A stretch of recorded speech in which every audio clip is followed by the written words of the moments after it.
Hello, lovely people. Welcome back to the Distinct and Jovial podcast. My name is Dom, and I'm joined by my wonderful, magnificent co-founder, Jerry. How you doing, Jerry? I'm very well, thank you, Dom. How are you? Yes, tired. I'm here. Yeah. It's going to get a bit warm in my flat. Actually, I must. I'll admit to the viewers and the listeners now because it's already 23 degrees, and I've got the windows closed so that I don't Here, Colin. Yeah, well, you love here, Colin.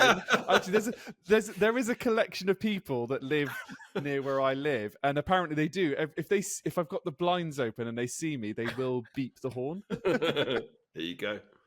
Which I think is absolutely rude. Colin is definitely a guilty party of that one. He But is. We love him. It's good. He is. We do love Colin. It is the 14th of July, 2024. A little bit earlier for us to be recording this one today. And it's episode number 38, Jerry. Jerry, we're 2 away from 40 episodes. That's mad. We were talking about the 100, weren't we? We were talking about Doing the a 100 celebration. the other day. Get all the guests that we've ever had. Get them all on at the same time. Episode 100. What do you reckon? Oh. And we I'm have not sure 100 Riverside questions. servers would be able to cope with that. Yeah, probably not. I think it'd probably dear. have a meltdown from just trying to pick up any sound from Nevade.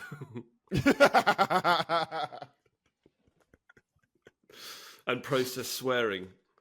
I don't think it could dear. cope. Well, I think Nevade and Hoop are on at the same time. Their combination of swearing will just mean I just have to blank out the whole episode because I just have to mute all of it, or it'd just be one continuous beep. That would break Riverside. Hoops and Nevade would be responsible for that. Just pure responsibility in terms of making sure that things like that happen. Let's have a think. Well, I don't think I've done this it feels like I've been a while, but just as a reminder that the views on this podcast are our own. I'd like to point out that I missed one and I am now 3-1 up. Oh, yeah. Yeah, you're going to have to explain to everyone. Can't believe it. So it was such a subtle slip of the tongue by Jerry that I missed it during the editing twice because I have to edit. I listened to the podcast all the way through, and I listened to each individual track all the way through, and then I look at the transcript to put that on, which at the time of the recording I haven't uploaded for this YouTube video because I've just been so busy since the 1st of July. And I missed one. And so I had to, in a panic, delete. Well, fortunately for the audio podcast, I can just re-upload a file and it overrides it. But for the YouTube video, I had to delete and re-upload. And I managed to do that in about 4 hours' time, which is why the episode with Fiona is only available in HD and not in 4K because I couldn't. 4K would have taken too long and it would have slipped to the second. And I was like, no, it's got to be the first. It's got to be the first. I think for legal reasons, you did the right thing there. just generally for legal reasons. Just generally for legal reasons. But this is the August podcast, which means it is our Vanity Fair episode. Whoop, whoop. Fourth one. It's just me and Jerry. It is our 4th one, yeah. Wow. Fourth Can Vanity you Fair. I can't. Adam and Eve in it. Can't Adam and Eve it. Have to say it the very Cockney way. Yes, that's why it's just me and Jerry today, which I think is good because we've got guests until January lined up. That's crazy. No way. And we're going to go into more depth. But yeah, we are because there's some exciting things which I don't know how much we can give away or we can't give away. So I'm going to leave that to you. I'm definitely not going to take. Oh, I'm not going to reveal details. Okay. Yeah, I'm not going to reveal details. I think of this podcast, like you've got to say there's some exciting things coming up. You've got to kind of tease and tantalize these wonderful individuals that listen to our podcast. But we can't give you details just in case we don't get time to do them. It's classified as well, so we could tell. Absolutely. We could tell you, but then we'd have to go around and kill all our listeners one by one because it's classified. Which there are a lot more this year than there have been in previous years, and we'll be coming to that too. So good. But we are going to do the weirdest thing ever on this podcast, and we're going to exchange Christmas gifts. Well, Christmas/birthday. Yes, / birthday. I mean, both mine and Jerry's birthdays are in December. I think we're both Capricorns, aren't we? We are, yeah. Yeah, for our sins. because when does Capricorn kick in? Well, for me, it was 1972. 21st of December. There you go. So you're just both of us I'm on are the at the cusp. near the start. On the cusp. Sagittarius. Well, our birthdays are only 6 days apart. Yeah. Again, who would have Adam and Eved it? I don't know. You have to say that in a Cockney way. Couldn't believe I it. can't do Cockney. No, I can't. I love the Cockney accent. What? Well, who's that? Who's the actor that has a really strong Cockney accent? Michael Caine. No. Well, that's pretty strong. Yeah, that's pretty strong, Yeah. but that's not the one I'm thinking of. He's kind of like Michael Caine is like I would call posh Cockney, right? He's Oh, quite high okay. brow. Who's the guy that's really like low brow? Actor. Oh, is he an actor? I don't know if he's an that's actor. He's Mickey more like Flanagan. He's pretty Cockney. Going out. I don't know if he's Cockney now, and I'm questioning. I'm now questioning if he's Cockney or if he's just.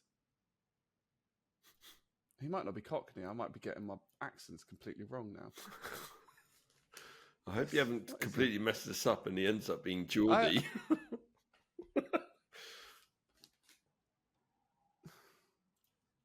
What's he been in?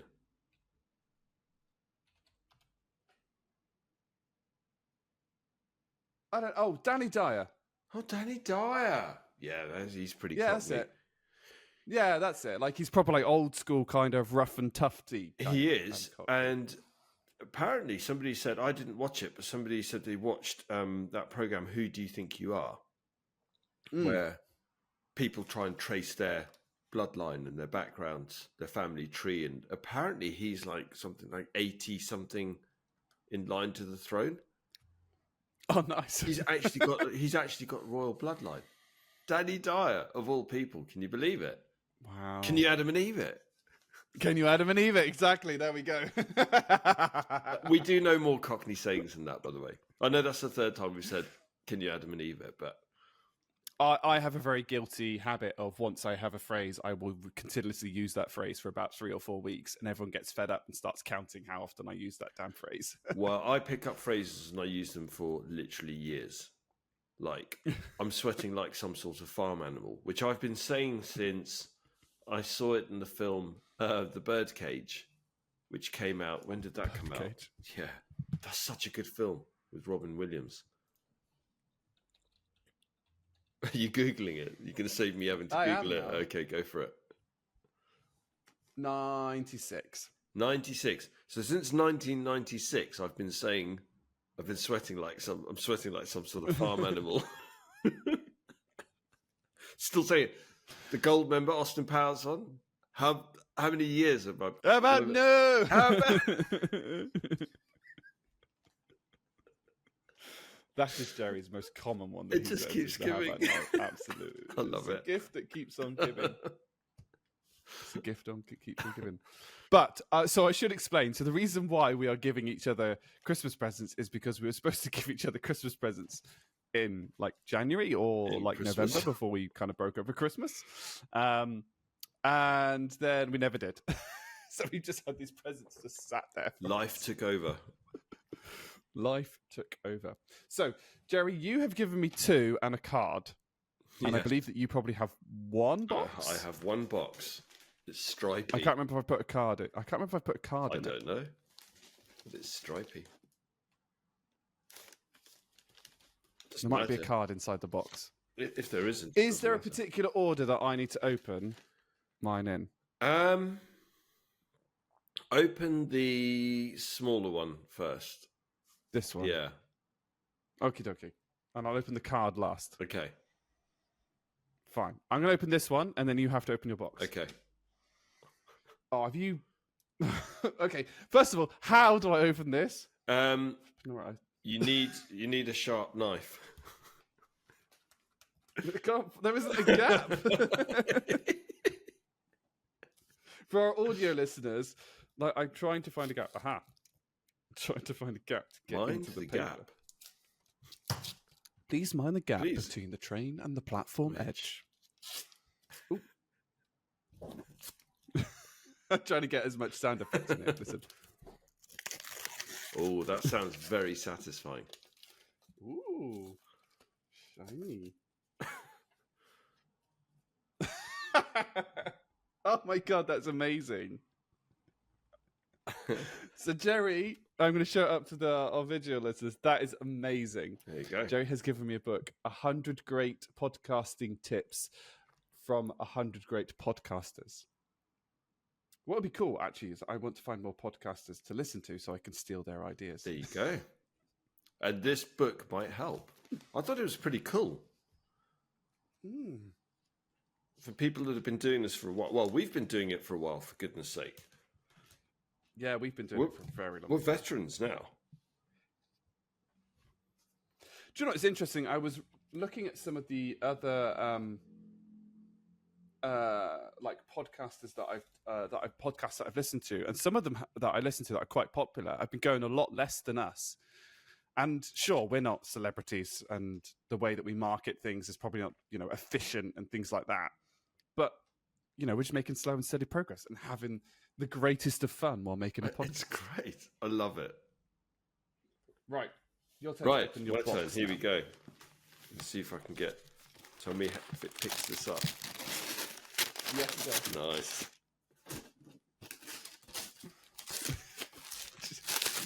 Jeez, I know what I bought, Jerry, and I know what's going to be funny is it's just a box to begin with. Actually, I thought there'd be a box in the box. I have wanted to do that before.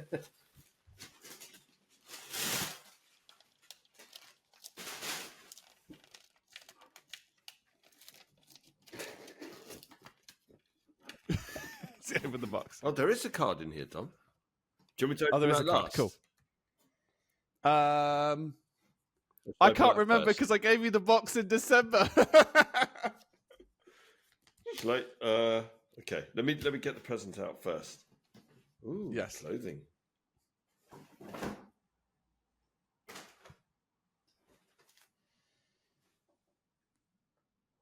Oh no way! Oh my god, this is Yes, so mate. cool. Seriously, Tom, you've just taken it to a whole new level. I've taken it to a whole I'm new being level. serious. No way. Okay. So, what we have is like what was it called? Like a varsity style jacket. It's a varsity style jacket, which I just think is so Jerry. For those that know Jerry, that if it's going to be casual, varsity jacket will just suit him. Do you know what's really weird? I was looking at varsity style jackets literally a few months ago, and there was nothing that Yeah. I saw that I was like, it's okay. This is perfect. Dom, Yeah. I love it. Thank you so much. And you have one of one. Oh my god, this is a One of a one. unique piece. Dom, I Mhm. absolutely love it. Thank you so much. I am genuinely so excited about this. Oh wow. Oh wow, I'm wearing this today.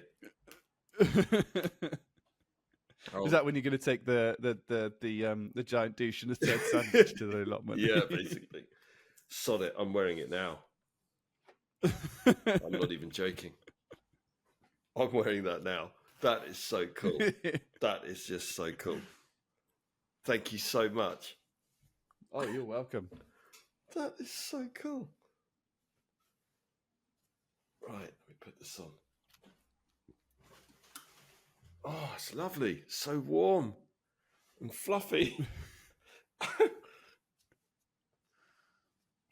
Oh yes, Look it looks at so that.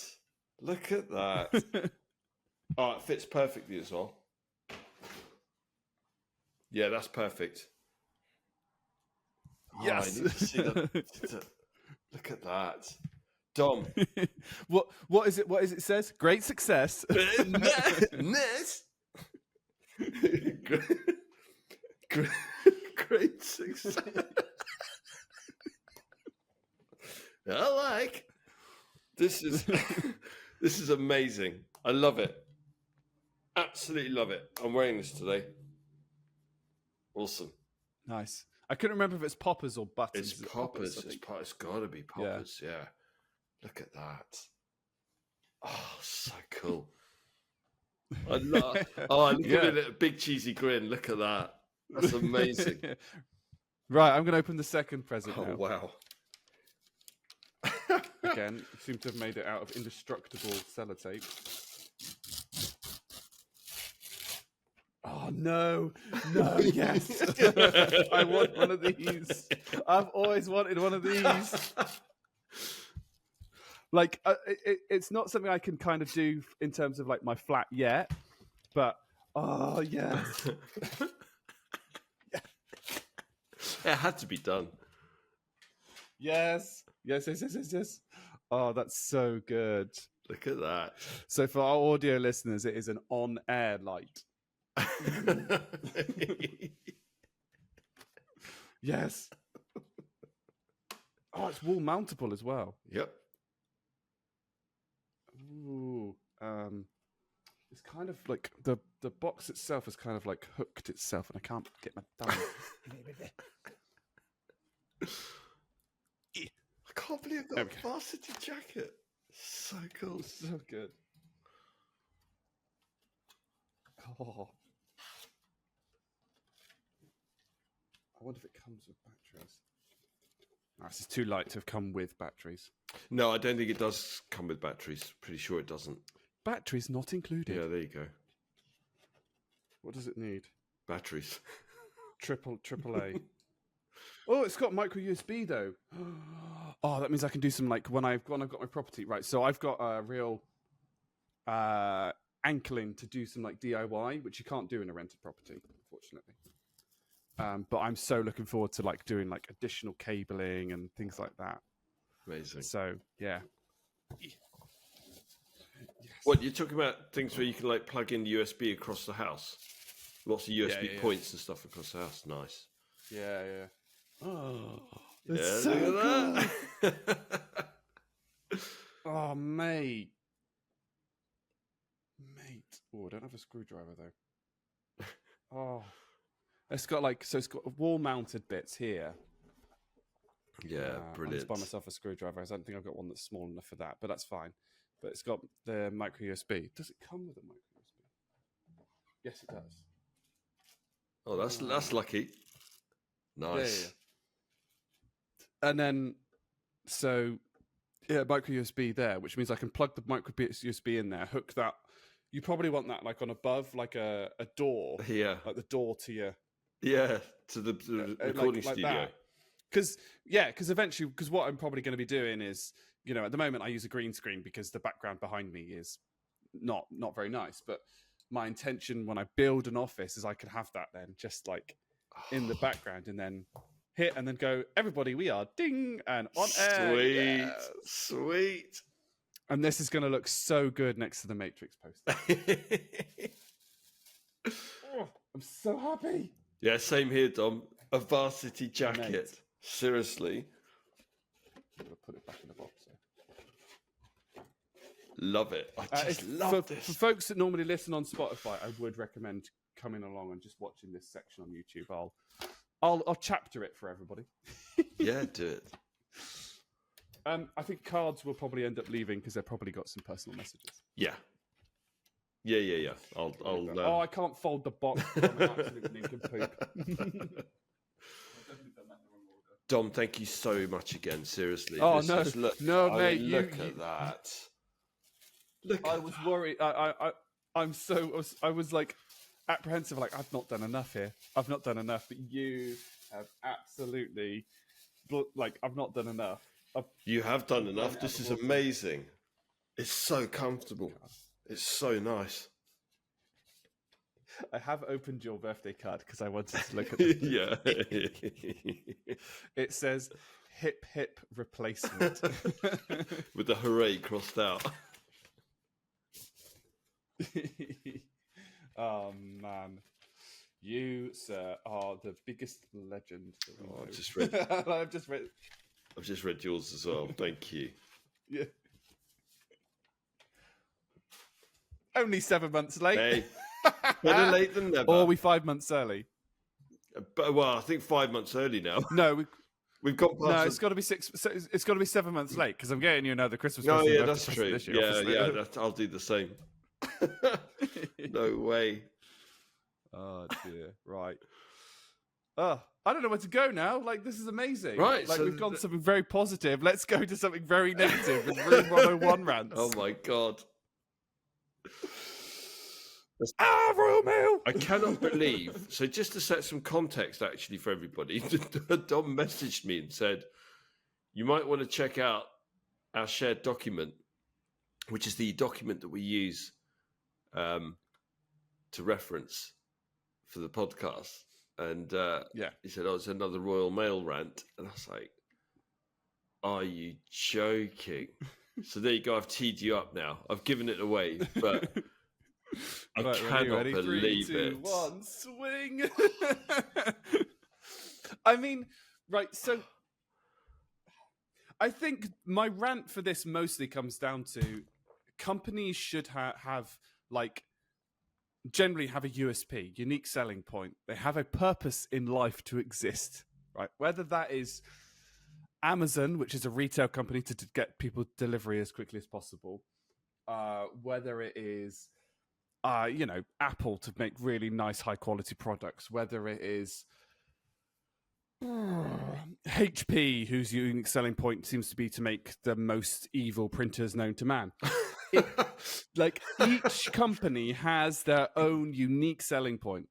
Royal Mail's unique selling point is to deliver stuff. So why, as a company, do they fail at it so badly? Every time, consistently. Big question mark. Consistently. Well, this is the thing, right? This is the one that irritates me the most about this one, is that they were not consistent. So, because it was on a week that I happened to be in the office a significant amount. So I ordered what I needed to order because I needed a new headset, which has arrived. Nice.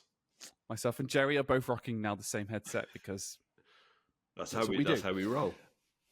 That's how we roll, indeed. And I needed, so I ordered it, and because I've got Amazon Prime, it defaults to the next day, and I didn't actually know when I was going to be next in the office, in my flat anyway. For a little bit more context, my flat has a code to the front door, so you can get into the building via a code, and then within that there is a collection of flats which all need a standard key. Yale key normally is the one that I suspect it probably is. So usually Royal Mail don't go into my building because they don't know the code to the door, which is ludicrous because the postman, which is part of the same company, does. Right, that's how they send me all the junk mail through my letterbox, which is all I get. Or bills. So I get a notification. Well, I don't really get bills anymore through that. I'd get them through email these days. Normally, I get junk mail that advertises Domino's pizzas, conservatories, or funeral homes. Those are the three that I get, right? The irony being is that I'm 32 years old, so I'm hoping I'm a little way from funerals.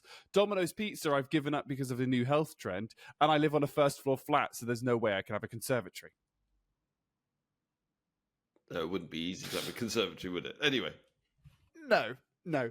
But usually, so I got the notification via email saying we couldn't deliver your parcel. I got the original notification from Amazon saying this parcel's going to be delivered by the Royal Mail. I'm thinking, great, that's not going to get here, is it?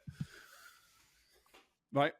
Sure enough, I get a notification from Royal Mail, we haven't been able to deliver your parcel because nobody was in. And I'm thinking, well, in the delivery instructions that are set on Amazon, it has the code to the door to get into the building. It then has just leave it on my doorstep, right? Because any Tom, Dick, or Harry can't get into the building because they don't have the code to the building, unless you're one of my neighbours who decided to stick that on a post-it note on the front door. And I was thinking, security here, people, security. Anywho, right, and I was and so I assumed at that point. Wrongly, I will admit, I assumed that, they haven't gone through the door. So I put in the redirection and the complaint saying, can you deliver tomorrow? Can you follow the instructions that Amazon provide to you as the delivery provider for Amazon that you have failed to do again? Can you please follow him? And I put in a complaint. Anyway, I then returned to my flat that evening, and I'm like, cool, didn't think anything of it. And I arrived at my doorstep, and there was 2 parcels on my doorstep, one from another courier and one from Royal Mail. But it wasn't big enough to be my headphones. I'm thinking, what? And then I went through my door, and there was a slip of paper saying, you weren't in, we couldn't deliver. And I'm like, so what Royal Mail had actually done is they had actually typed in the code, which they must have got from the delivery instructions, right, to get in the building.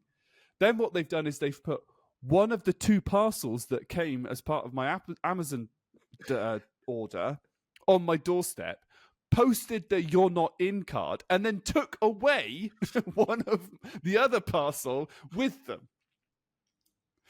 So I was like, there's no other phrase for it, but what the fringe?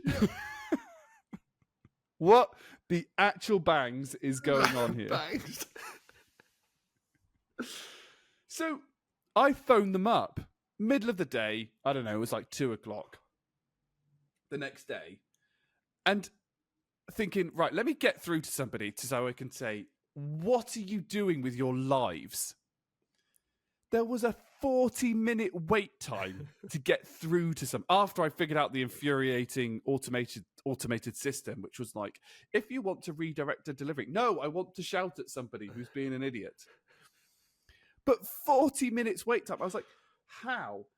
How can there be 40 minutes wait time in the middle of the day? Do you either have that many complaints because you're that much of a terrible customer service based company that you're overwhelmed with complaints, or do you just not hire enough staff to manage even a normal thing? And it drives me nuts because they go, your call is very important to us, but we're extremely busy at the moment. Yes, that's just the default. I could ring at 8:00 at night, or I could ring at 6:00 in the morning, and it would still say, we're very busy at the moment. Are you shit?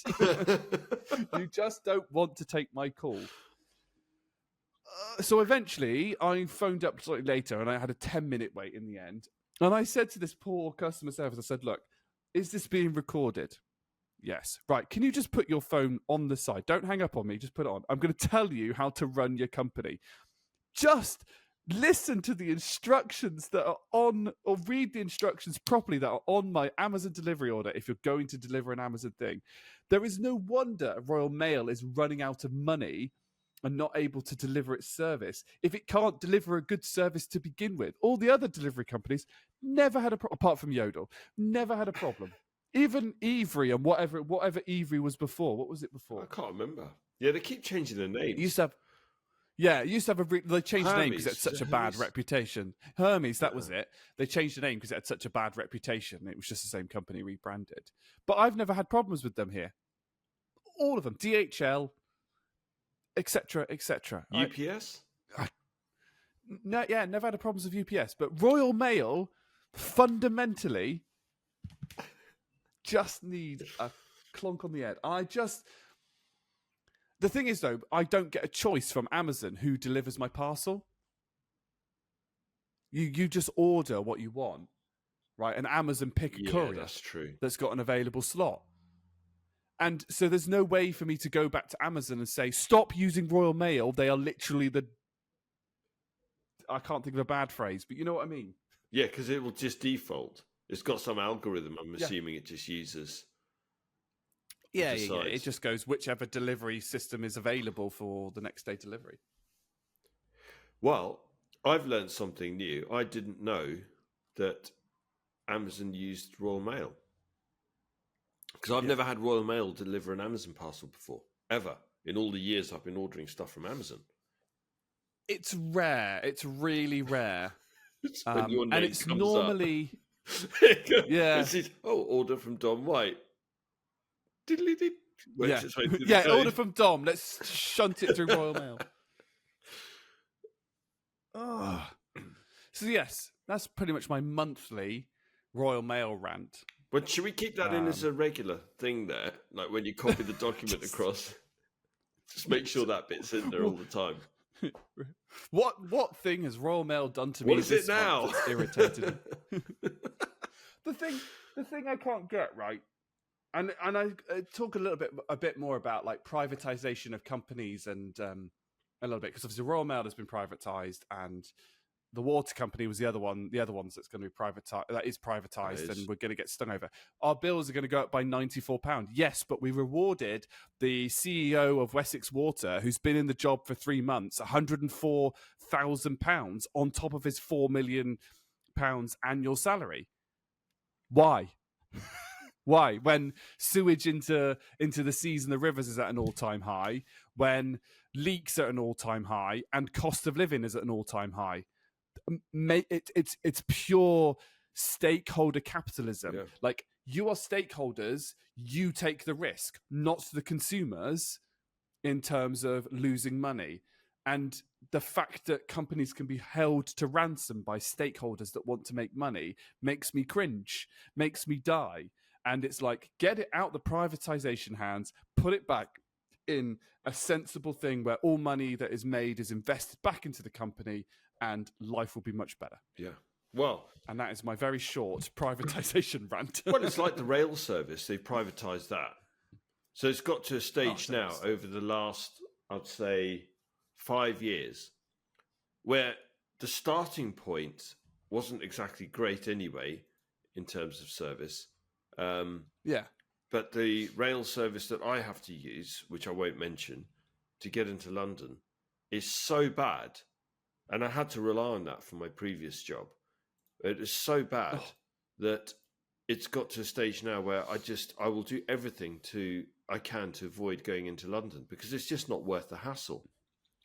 They rarely provide a 10-carriage train, which is supposed to be the standard. The last time I travel to London now, probably about 5 or 6 times a year, and every single time. The last time I travelled, I got to the station, I had to get a connecting train at Southampton to get to Reading, and I got to the station, Brockenhurst Station, and it said, we apologise, this train is delayed by 16 minutes. No explanation, no reason why, not even to do with engineering works or anything. Apparently it's something to do with driver availability. I was like, okay. Driver availability? Yeah, I almost missed my connecting train in Southampton. So if I'd missed that, I would have been late for this work thing that I had to get to. I mean, it's just not worth the hassle. They keep cancelling services. They don't provide food on the trains anymore. It's bonkers. In fact, the only service they provide now is that they got rid of all of the nice things, the things that made your journey pleasant, and they've gone and replaced them with what they call them revenue protection officers. Revenue protection officers. And basically they come through and they'll say, can I see your ticket? Yes, here you go. Here's my ticket. Now, bear in mind, you've paid about £110 for the privilege of going to London for just one day. You show them the ticket and then they say, but that's not for this service. Oh, yeah, don't get me started. Okay, but half this carriage is empty. So why does that affect you? How does that affect you in any way? And then you have to have that really annoying conversation with them to basically say, look, can you just get out of my grill? I've paid over £100 for this crap service, which is already late. And I'm sitting on this seat, which is stained with God knows what. Lots of it, half of it looks like melted chocolate. But you don't know if it does, doesn't it? Absolutely. So I'm just doing an interesting study at the moment. I've just picked two places that I know that's something. So Newcastle to Bristol Temple Meads. So Newcastle to Bristol. How much for the train on a Monday?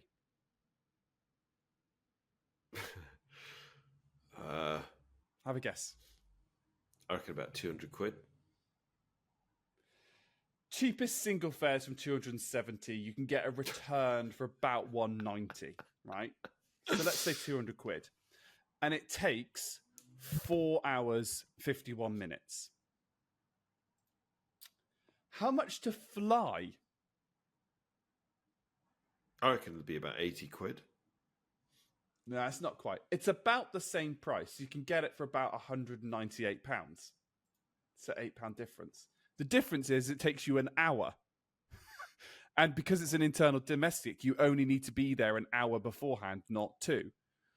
So either way, you're halving your journey time. So you either got 2 hours for the same price as a 5 hour. Jesus. Make it make sense. The train should be half the price if it takes me twice as long.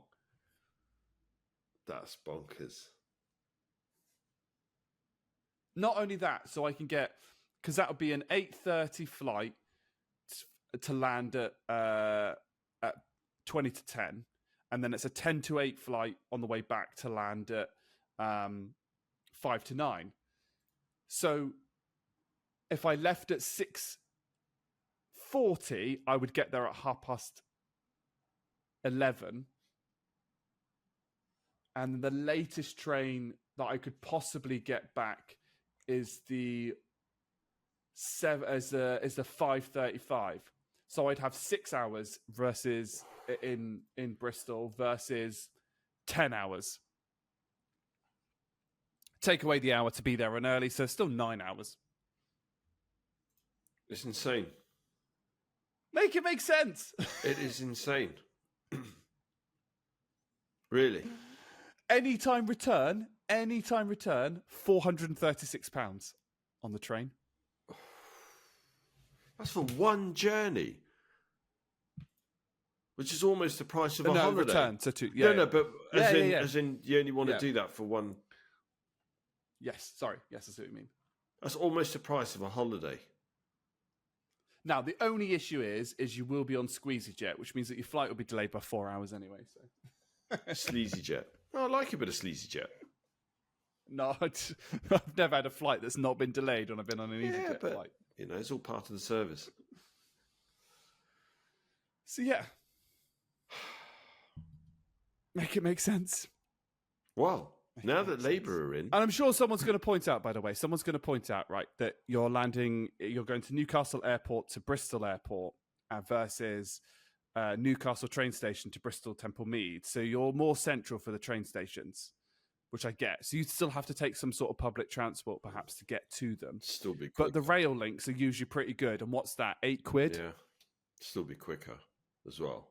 Still be quicker, absolutely quicker. Well, interestingly, now that Labour are in, I wonder if part of what they're going to do is take a look at the absolute shower of shit that are basically all of the utility companies and what used to be the public service companies, bus, rail, all the rest of it. Wonder if they're going to take a look at all of that and go, yeah, do you know what? Maybe we ought to renationalise. Yeah, I think it's quite interesting, isn't it? It's how much of the last 14 years can you undo in 5? I think if you're radical enough, I think there's quite a lot you could undo, actually. I think that's some really strong policies to go through. It would be a good thing to renationalise. You know, I think the reality is that people in the UK, you know, we are, and quite rightly, as a nation, staunchly proud and supportive of the National Health Service. So having a government that's basically tried to privatise as much as it can for the benefit of a handful of people getting very rich, right, which is sickening, really, to renationalise that and say, look, we're going to have to up your taxes a bit, but the reality is you will get a better, and if people were to see a better service, so better service from the water companies, a better rail service, a national health system, basically, which you can start fixing again. People will say, it's fine. That's fine. I'll pay a bit of extra tax. It's fine. Because I can see what you're doing and you're protecting what we hold sacred.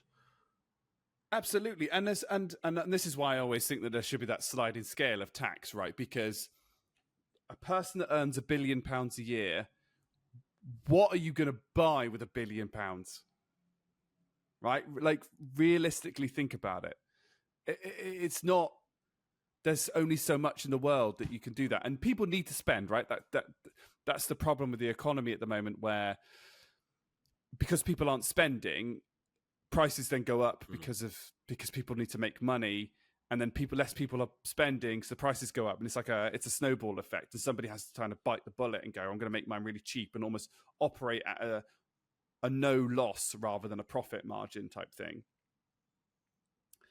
And what that means is that somebody's got to bite that bullet, and then competitiveness is to come in. Where people don't have that extra cash because everything is expensive these days, you kind of start to kill off the economy, and it kind of becomes that really snowballing effect. And I accept that some of the NHS's problems are not just money, right? There's so many organizational problems within it, and lots of gumph and fluff that isn't required, and processes and bits and pieces like that.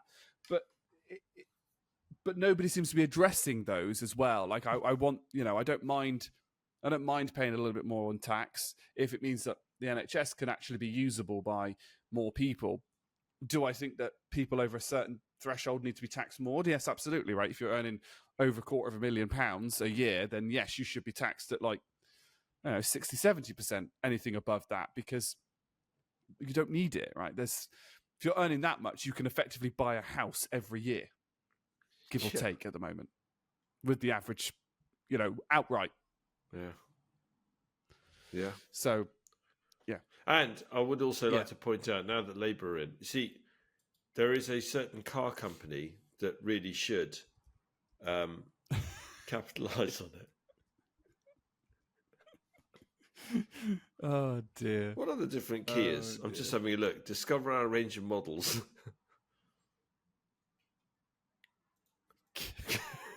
That's because you got Keir Starmer joke, isn't it? It does. It just makes me think of a car. So you've got, well, it's going to be all the EVs now. Yeah, you've got the Kia Ceed, the X Ceed. That was the reasonably priced car on Top Gear for a very long time. Was it? Yeah. The Kia Sorento, Kia Sportage, and now you can have a Kia Starmer. I think if Kia... do you think the Kia Starmer, do you think it would be electric, hybrid, or petrol or diesel? I don't know. No, he's Sir Keir Starmer, right? It's going to be coal-powered, surely. Well, I was going to say probably diesel. Dirty diesel. Steam engine. Toot, toot.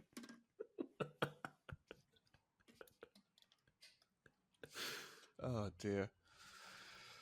Right, your turn to have the rant. Oh, don't get me started. That's the whole point of it. Get you started. Don't get me started. I don't know if I can. I don't know if I've actually got the energy to start on this one, because it is just irritating to the point of madness.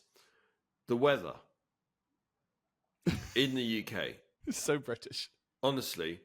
So we've got to a point now where I know I used to joke about it and say, we used to get 4 seasons in one day. Now that it actually is the case. So whenever I leave the house, what do I wear? What, do I have to take everything with me? Do I literally have to have a rucksack full of clothing? Oh, I'll have like thermal long johns. I'll have my waterproofs, but I'll also have a t-shirt. I'll have sun cream, sunglasses, but a rain hat, gloves, fingerless gloves. Yeah. Wellies, flip-flops, trainers.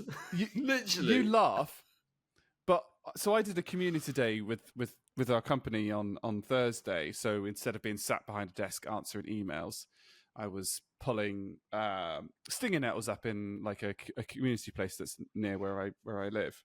Great day, wonderful. And we got blessed a little bit with the weather because it was sunny all day. But I had a rucksack that had welly boots, raincoat, waterproof trousers, an umbrella with me. I then had my sun hat, sun cream, sunglasses. I wore long trousers, which I actually kept on for the whole day because walking through stinging nettles needed long things. But at the beginning, I was in a jumper and a hoodie and a t-shirt, and then I started moving, so I switched to a t-shirt, and then the clouds came over, and it just got that, just a little bit chilly. Where you're like, oh, it's not quite cold enough for a hoodie, but I'm feeling a bit cold. So what I'll do is I'll just move around a bit more so that I build up the core temperature that way. And it's like, well, it's ridiculous. And then yesterday I had a barbecue for my dad's birthday, even though that was in June. You had the celebration in July. And no word of a lie, I had again the same stuff: waterproof coat, waterproof trousers, shorts, t-shirt, a pair of shorts. I wore jeans. I had a hoodie. I had my dry robe. I had an umbrella. I also had the 2 chairs that I was going to use as well. We had a gazebo in case it rained. It's just like, yeah, exactly. And this is July, and you can't just think, oh, well, I'll have a barbecue because it's July. It's going to be sunny. So you just rock up wearing summer clothing. You don't need a gazebo because you think, well, it's July. It's not going to rain.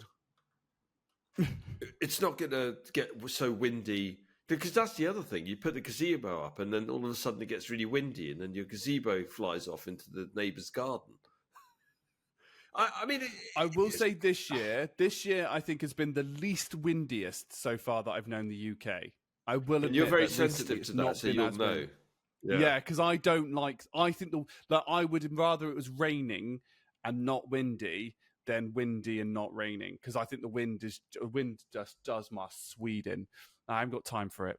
Give me the roast parsnips. Get rid of the wind. Does me Sweden. Cannot stand it. So yeah, weather. I don't know what else to say, to be honest. If I go on any further, it's just seriously depressing. But it's just doing my head in now. And we haven't had great weather so We've far had this year. 4 months of freaking March. And March is bad. March was awful. I think we've had about 2 weeks of really good weather. And then this week, I love it when I look at the weather report and it's got the dark black cloud and the sun and the raindrop. Yeah. And it's basically the weather companies going, will there be weather? Yes. Yeah. Yeah. It's a mixture of everything. What's the weather going to be? Yes. Yes. Everything. But I've also noticed this, and I'm throwing it out there. I want people to take a mental note of it, or if you want to, you can actually write it down, make a note of it in your calendars. If you notice, the majority of weekends in the UK, the weather is shit, but it's good during the week. So you'll get Monday, Tuesday, Wednesday, Thursday, Friday will be blazing sunshine. And then Friday afternoon, you'll start to get clouds and rain. And then you look at the weather for Saturday and go, oh, it's raining all Saturday. Oh, yeah, it's really crap on Sunday. And then you come back to work on a Monday and it's always bright sunshine. It's literally like that every freaking weekend. It's awful, isn't it? Just so annoying. Oh, for the sake of my blood bed. pressure, I can't talk about it anymore now. Right, cool. Let's go on to Vanity Fair interview. Go. Draw a line. Okay, so Vanity Fair, we often ask ourselves the same questions that we ask each time. A lot of the stuff that we've got kind of just carries on. So written down here, I've got the 2022 answer, the 2023 answer, the 2024 answer. I think we did this in 2021 when we started this, but those answers were like more aspirational than what reflective, if that makes sense. And I was looking back at these questions and thinking about them, and I was like, we just kind of asked the same questions each time. So next year, I'd really like to set it up as a bit more of an interview style thing. As just going to add to one of my things, but we'll need to find a guest to do the interviewing for us, won't we? We've got a couple of volunteers, I think, haven't we? Oops. He's always up for it. He's always up for it. And the good thing is you only have to watch 4 episodes, not... Yeah, that's true. He's not trawl through. Not 36. And use AI to pick up certain bits of 36 episodes. Yeah. So the first question always, what is our names? Obviously, we introduce ourselves. My name's Dom, Jerry. But, like, you said Well, I don't have anything to add to this question at all these days. I've just got nothing. I've got nothing to add to my name. You are Dominic Julius Irving Morningwood White. Yeah. Can't really add to that. It's getting silly. There's enough names. I'm getting greedy. You are. But yeah, I just thought it'd be so cool to have a cool name. I'm so sick of my name. And I was thinking of cool names. So Ethan, that's pretty cool. Hunter, Lucas. And like I said here, like Jerry just doesn't cut the mustard, does it? It doesn't cut. Where did cut the mustard come from? That's we haven't done idioms for a while. We haven't done idioms for a while. Cut the mustard. Yeah, I have no idea. Come up to expectations, reach the required standard. Why do we say it? It's not clear exactly why we say cut the mustard. Some have proposed in literal deviations such as cutting down mustard plants. Others have suggested connections to the phrase pass muster when a soldier gets approval after troops are assembled together for inspection. Cut the or as they say in France, cut the moutarde. There is a French connection actually with this podcast, today's podcast. We'll come to that in a minute. But yeah, there you go. Mustard is awesome sauce. I do like mustard. In fact, I would go so far as to say the top that you are wearing is the colour of English mustard. Oh, my colour Dijon. choices are not always reliable. / American hot dog mustard.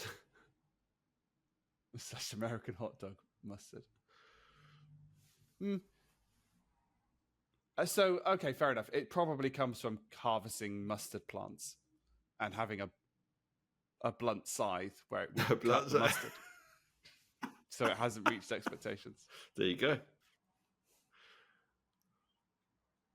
There you go. That's the closest I can get to. We'll take that. We'll take it. Cut the mustard. So, Dom, we're keeping you awake. I think Jerry's a great name. Do you think so? Yeah. I just don't think I think it's unique. It's unique, but I don't think it's one that you can take seriously. I don't think it's a name that people take seriously. I don't know. I'd rather be called Kia. I don't know, because I know you. It's very difficult. It's very difficult to separate like your personality and your name, Exactly. right? That you are you. Yeah, exactly. Right? Exactly. So if I was to change my name, I think that would have an effect. I wonder if it would actually. I wonder if people would be a bit different towards me or view me slightly differently, like subconsciously, not consciously. But if I suddenly changed my name tomorrow to Ethan, that would be odd, wouldn't it? It's like from now on, you have to call me Ethan. No, so I've read the psychology, the book Psychology, Persuasion, the Psychology of Influence, and there are subtle things that build up. So hierarchy is a really good one, which is why I've said that my relationship with desktop support has changed like significantly. That's an internal joke. Somebody will get that. I know who will get that. She will laugh. My relationship has changed, with that group because of the way that my job title is now compared to where it was like 6 or 7 years ago. Also, I know that people have subconsciously changed their attitude about me when they've met me in person because I'm this great big giraffe, and people suddenly go, "Oh, he's quite tall." And then when they see me on camera again, where I have quite a reasonably professional setup, as in my camera is above me, not looking slightly down, rather than, coming from a laptop looking up at my triple chins. That kind of relationship, or that subconscious bias where height comes in, does change people's opinions about you. Has definitely changed how people look at me in terms of my authority. To go South Park with it. Your respect, my authority. So yeah, I think potentially if you did change your name to something, but I don't know the psychology behind names. If you know what I mean, I don't know. I don't. It's. I find it so difficult to separate your name and who your personality is when somebody says, "Oh, that's about Jerry." I'm like, "Oh yeah, well I know Jerry, and he's like this." Well, interestingly, they did do a study, must have been about 20 years ago, on the subconscious effect of names when companies are going through the screening process for job applications. So at that time, 20 years ago, the world was a different place. But you were more likely, so they would have the same candidates with exactly the same CV. So the experiment was basically, you could have somebody called, I don't know, with a name like mine, Jerry Avertoon, right? It's like, on both counts, it's like, okay, that's not a normal name. So I could take the same CV and put the name, I don't know, John Smith at the top. But it was exactly the same CV with exactly the same experience. Exactly, no other detail was different apart from the name. And they said that actually there was this unconscious bias towards the more anglicised names. So I'd be more likely to be given a first interview with that experience, exactly the same experience, if my name is John Smith than if my name is Jerry Avertoon. Do you also think that would change with generations? It will, but it'll take a long time. It'll take a very long time. I don't know when. I don't think even in my daughter's lifetime it'll change, because people will still. It's the fact that people still highlight. When I say my surname and people go, "Oh, that's an unusual name," and you sort of think, "Well, it's just a name." Like, I wonder how many people have said to Kia, "Oh, that's an unusual name." No one's questioned it. They just go, "Oh, you're Keir Starmer." Okay, but Kia's not your standard name. It's interesting, isn't it? And I'm just kind of thinking, like, right now, if you think of, we could go into forever into like the psychology. That's a rabbit hole. It's always a subject of that is a rabbit hole that we could absolutely dive down. And I'm not sure we're quite ready for that one. Not right now. No. I've got because as part of my job role, I do a lot of interviewing, so it is interesting. I have to admit, I very rarely say no to a CV because I don't really. It's a piece of paper. Yeah, exactly. You want to see what the person's like. Do an interview. I want to know who you are. Exactly. Yeah, 100%. So, yeah. Interesting. You didn't realise we were going to spend that long just on name. What is your name? No, I didn't. So sometimes I 30 think, minutes later. And this is what I love. This is what I love about this podcast, right? Is that sometimes things will come across, and I'll be like, "Oh, we're going to spend hours on that question." Like the how many hours would you have to see in a day before you'd realise something was wrong? I thought we'd spend like 20 minutes on that question, and it was like 3 seconds because you and Samwise are complete bastards, right? But that one, like, what is your name? We've just spent 10 minutes on. What is your name? And then you have to go SpongeBob with it and go 10 minutes later. Yeah. Many minutes later. Oh, dear. What is the date? 14th of July. Over to you, Jerry. Really? Well, actually, no, let's start with your one, which is... Do you want to say your bit first? Yeah, this must be the earliest that we're recording an episode in a month. Without going back through every single podcast and checking the date. I think I think you're right,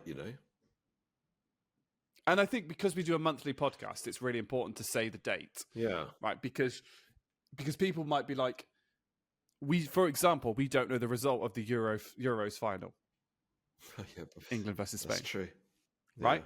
So when this episode comes out on the 1st of August and we don't talk about the Euros final, we'd be like, because we don't know the answer. We don't know the answer when we recorded this episode, which is why I always put in the date of recording into the episodes, because a lot happens in a month. Yeah, we've got another 2 weekends to go, so we are effectively recording this 2.5 weeks before the. It's my fault, by the way. I'm on holiday in the I know. Last weekend, so I need time to edit it before. Take your waterproofs. Then. That's all I'm going to say. I will be. umbrella, dry robe, waterproof Yep. coat, waterproof trousers, Wellies, welly wellies. boots. Nice. They are the second thing that gets packed. The first thing being the actual tent, because otherwise, Nice. So on this day, it is earlier for us, definitely. But I had to look it up. I thought this is interesting. So actually, today is Bastille Day. So for those of you that don't know, so on this day in 1789, a mob advanced on Bastille in Paris. Actually, people say Bastille, but it's actually Bastille, is how you're supposed to pronounce it, and captured the prison. So it's quite significant in French history. American gunfighter Billy the Kid was shot and killed by Sheriff Pat Garrett. And isn't there a song about that? are you thinking of I Shot the Sheriff? Yeah, well, I don't know. But I didn't kill the deputy.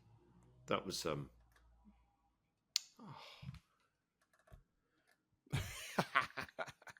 the most famous reggae singer of all time. What's his name? Bob Marley. That's Bob Marley. Bob Marley. Yeah, but I don't know if it was about that, actually. I don't think so. And then in 1965, the Mariner 4 did a flyby of Mars. I had no idea it was that long ago, and became the first spacecraft to take pics of another planet and send them back to Earth. So there you go. Selfie! But if you think about that, though, 1965. Yeah, they did that on That's 8K of RAM, crazy. and these days Google Chrome needs about 47 gig. It's mad, isn't it? Really, it's crazy. So, yeah. Yeah, I mean, I love everything space. I think space is cool. Just going to leave that phrase there.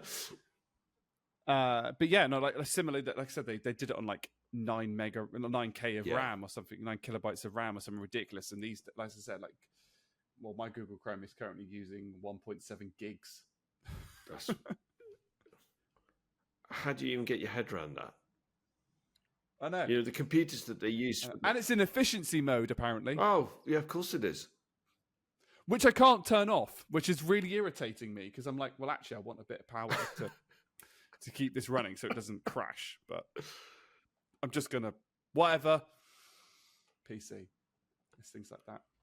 I love facts like that. That's why I like doing interesting facts, because it's like, and the concept of time is really interesting in that sense of like, oh yeah, because 1965, that was only a few years ago. That was that's nearly 60 years ago.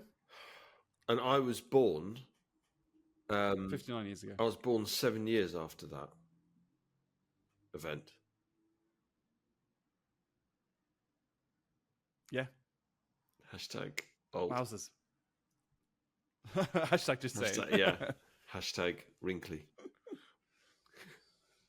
Oh, so the next question. I'm going to apologise to the audience. I have had such a social 2 weeks that my brain is like frazzled. You are definitely operating I am 100%. on a struggle. I'm on a struggle bus so badly. I'm hungry as well. You know what? Oh my god! Before we do the next section, I might just go and just grab a little snack or something. Go get a snack. Shall I do that? Because otherwise, I can Go and feel my tummy rumbling. I'll be back. It only take 2 seconds. Get the whale called. It's because he's in this kitchen. I'm not cutting this out, by the way. I'm absolutely leaving this in. And he can't hear me because he's taken his headphones on. So I'm just going to have a bit of a monologue because the next section that we're going to be doing is around about what are we currently watching, which I find really fascinating because looking at our previous ones that we've done, our answers haven't really changed. Jerry is now back. He hasn't put his headphones on, so he doesn't know what's going on. When's he going to pick them up? Oh, hey. I'm absolutely not cutting that out. I don't know what you were saying. I can hear you talking in the background. Yeah. You can just hear that. Yeah. Right, reveal to us all what are the snacks. Peanut butter pretzels. Dom. Peanut butter. Ugh. Dom. Love pretzels. Love peanut butter. Pretzels are great. Yeah, but no. No, seriously. No. These take everything to the next level. No, Oh my god, absolutely they're not. so good. Get in the bin. No, They're they not. are It's so good. Just no. Mm, Peanut butter mm, is no. mm. As somebody has described it to me, it's the devil's skid mark. It's fine. It's fine. So, as I was saying in my monologue, we are talking about what are we currently watching, and I'm very curious for Jerry to just kick this one off. And Oh, you just want me to go kick for this it. off? Okay. Yeah, because I'm just gonna like interject and be like, I agree, or the So, etc. truth be told, I'm not really watching anything. I'm kind of done with TV. I'm done with it. And what is there left to watch? Every time there's an announcement of a new film, it's a remake, it's a sequel. The Fall Guy was a program from the 80s. And they've made a film of the Fall Guy. And you think, well, it was a series. And it was actually not a bad series. And it was okay in its day. You know, something like MacGyver or whatever. You know, they've remade all of these things. There's literally nothing original. And I read up about it. And the reason is studios are so risk averse now. So they're like, well, hang about, you know, the Fall Guy had an audience in its day of, I don't know, let's say 20 million. So if we make a film of the Fall Guy, we'll have at least, let's say, 50% of those 20 million that will want to watch that. And that means we'll at least break even and get our money back. And in the meantime, what have you done in terms of any creativity or taking any risks? You haven't. It's just pointless. So we've got to a stage now where the TV industry and the movie industry is so crap and so stale that we're just not going to get anything innovative. And they were talking, and the thing is, I don't know how long that's going to last, because at the point when you've remade everything that there is to remake, what are you going to do then? Oh, well, we're just going to do Total Recall again for the third time. Oh, okay. Yay! Point Break again for the third time. Oh, yeah, that'd be good. Yeah, I wouldn't mind watching the third iteration of that. Same storyline. I mean, It's so you've talked about the remakes. You've stolen like the bit that I put, the bloody remakes of stuff that they What is make. the But point? the interesting thing. So this week, what has come out this week is Despicable Me 4, and they've just announced they're making Shrek 5. oh my God. And I'm like, What? Why? no. Shrek 1 and 2, great films. Absolutely brilliant. Like, Shrek 2 in particular, I think is just a masterpiece. Are we there yet? Right. It just makes sense to have those two films and then be done with it. And I get why they do it. It's because it makes money. But I just, like, stop. And it's funny, like I put on this. I haven't watched anything on Netflix for the year. Really? Because I said that the next thing that I was going to watch. Oh, sorry, I was going to watch Miss Marvel and not touched it. I still haven't watched it. I still haven't watched Miss Marvel, which is the next Marvel thing that I've got on the list to watch in terms of television. I just don't have the appetite for it. Now, some are probably going to go, ooh, it's your brain. You've got used to like 30 seconds videos. And I'm like, that's probably true. It may I'm not be. denying No, that. I don't. Why would I? Well, Why would I? yeah, but I don't think it's just down to that.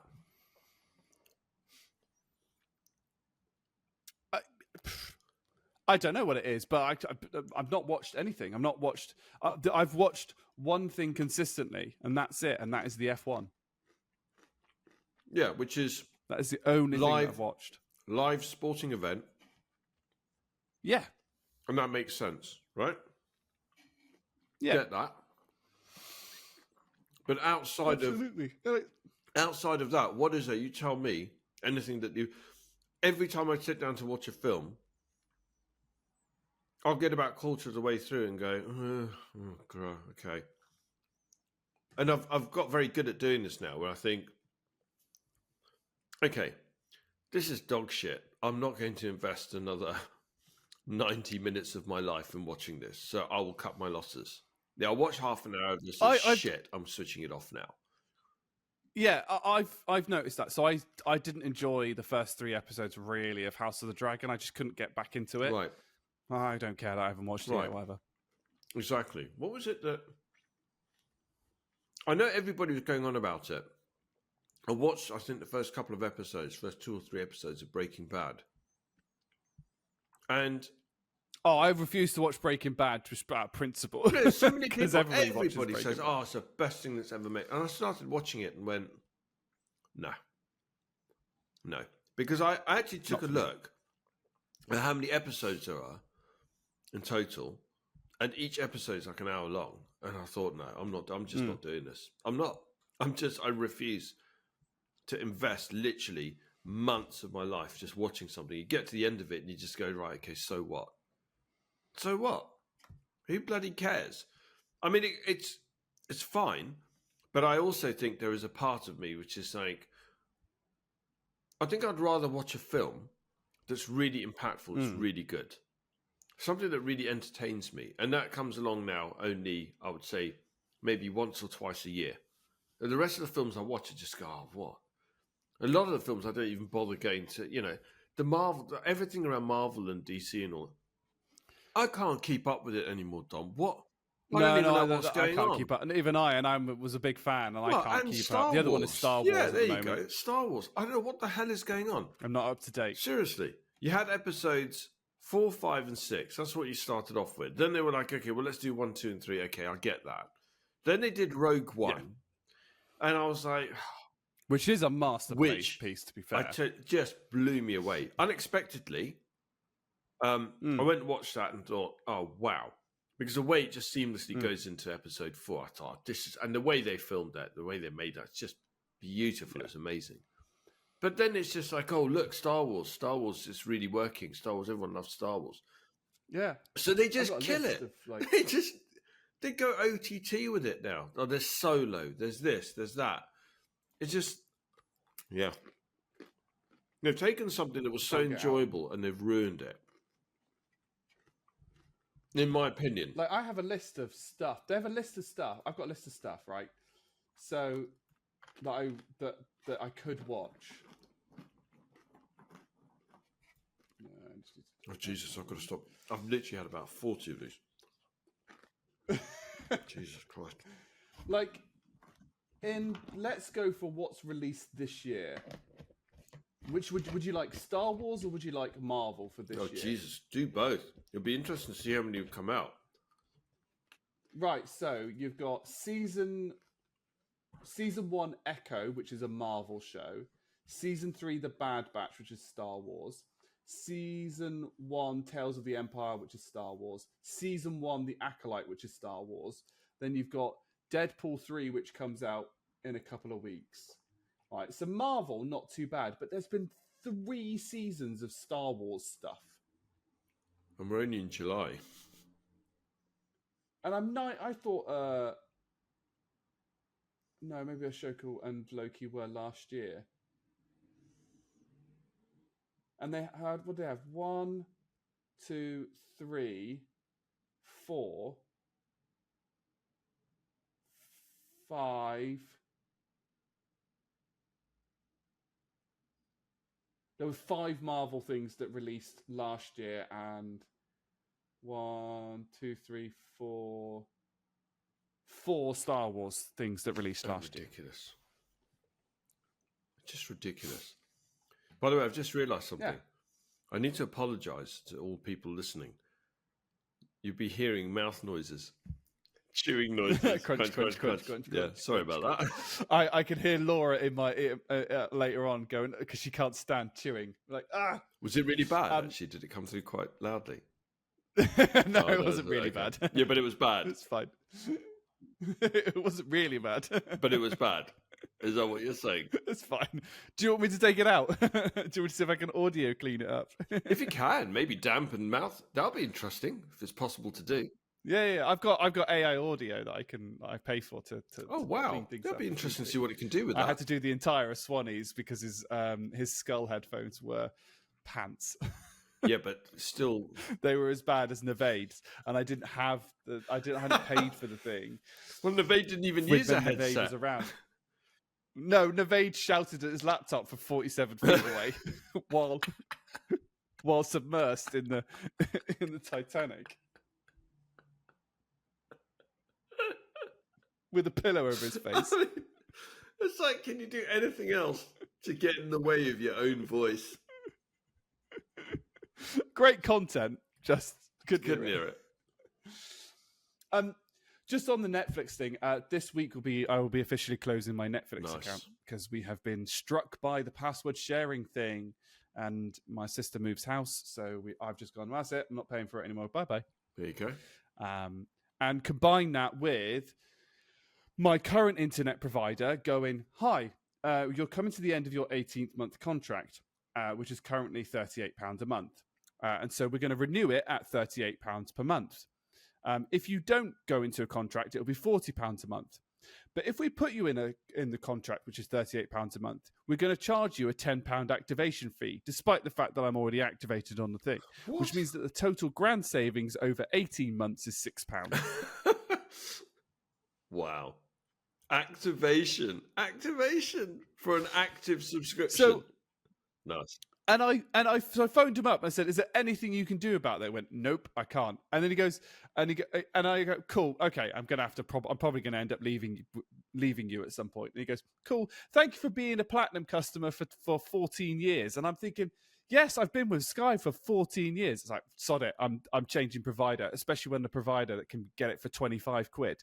That is £13 a month saving, which is like £152. No way. It's ridiculous. So they're not bothered about trying to keep you either. That's what makes me laugh. Like, well, No. thanks a lot. Goodbye. 14 years. Yeah. So I'm like, cool. I'm changing internet provider when it comes to the end of the contract. Can't quite do it yet. You need to give 10 days, but you can't do it. You can't do it outside 30 days. So I've got to wait a couple of weeks or something. By the way, this episode, you and I, definitely like Statler and Waldorf from the Muppets. Yeah. We started a present opening. I know. But it's a good point. You joke. have the 20 quid from Netflix, joke. the £13 from the internet, and suddenly that's like £34 a month that I can save, sort of there. You know what? Let them do. What'll be the ironic thing is that the greed will eventually be their downfall. They want to make loads of money, but greed will be their downfall. I pay £96 a year for Amazon Prime, so I get their deliveries. When I use Prime as a video service, I get ads. Yeah. They just introduced despite paying the company £96 a which year. Which used to be, for ages, it was 70 something, wasn't it? Prime membership for years was 70. Disney Plus this year was £118. And then to be able to watch everything, you have to have like 6 of them. And people wonder why piracy is on the increase. Funny that. People, what? It's crazy, absolutely crazy. The last film I watched was The Game, which was for yes. Wow, that was months ago. Yeah, that was the last film I watched.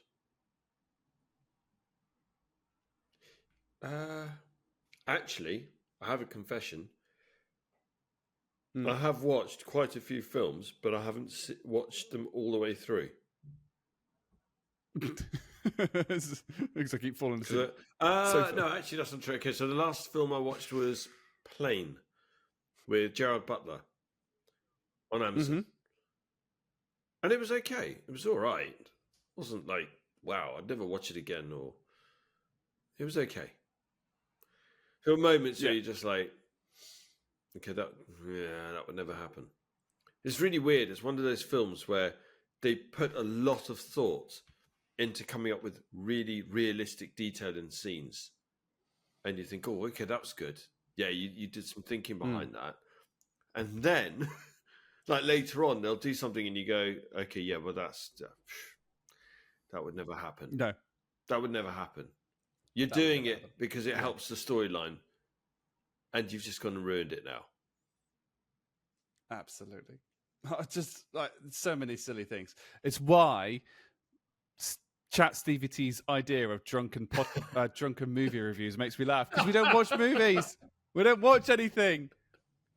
I think also, by the way, for me, video games capture my attention span so much better. So, yeah. See, books do it for me. Actually, podcast. Well, podcasts as well. I love podcasts. I love a good podcast. I like them for traveling. I think traveling podcasts are for me. So if I'm in the car or something like that, that's where I really. Well, I'm going to do a plug for a podcast. I don't know if I'm allowed to or not. Am I allowed to? Yeah, it's our podcast. Yeah. What are we going to be sued? Yes. Well, yeah. It's not like we're slandering the podcast, exactly. is it? Saying something positive. So there's a BBC podcast called Uncanny, which is all about. Do you know the one? Yeah, it's all about ghost stories, stuff about the paranormal. And what I like about it is the fact that it's balanced. So he'll have somebody who. Well, yeah, go on. Sorry, I don't know. I'll explain in a minute. Okay. I'll explain in a minute. But you see, I enjoy that. There's another one called Smartless where they interview. You've got Will Arnett, Sean Hayes, and what's his name? Jason Bateman, and they interview different actors and actresses and directors, producers, and they're really, really funny. And I could just listen to them for hours because of the banter. And actually, some really interesting things that come out of that podcast as well. So things like that, just have it on in the background. So much more rewarding than sitting there, bracing yourself for 90 minutes to 2 hours, if you're lucky. Well, in fact, when was the last time you watched a film that was 90 minutes long? So minimum 2 hours now.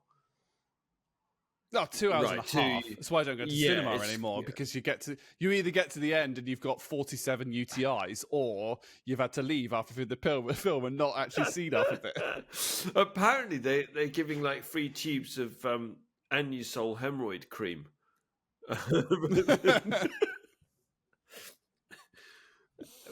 Before each film. Oh dear. Go on, what were you laughing at with the uncanny? No, so I don't know how to explain it, but KP and the Sunshine Band went to see a comedian, and the comedian's quote was, "It's spooky," and that's the first thing I thought of, and I know that she will laugh. And so I've literally just typed to her on WhatsApp and just said, "You're talking about the conspiracy theory podcast," and I've just snorted because I've just thought it's spooky. So I don't know if she'll see it during the recording, but she might turn around and I reckon she'll find that funny. But that just made me laugh. It just came into my head. Okay. I think about Friends and what they'd enjoy for, like, quite a bit, and I'm like, yeah, that like just I don't know.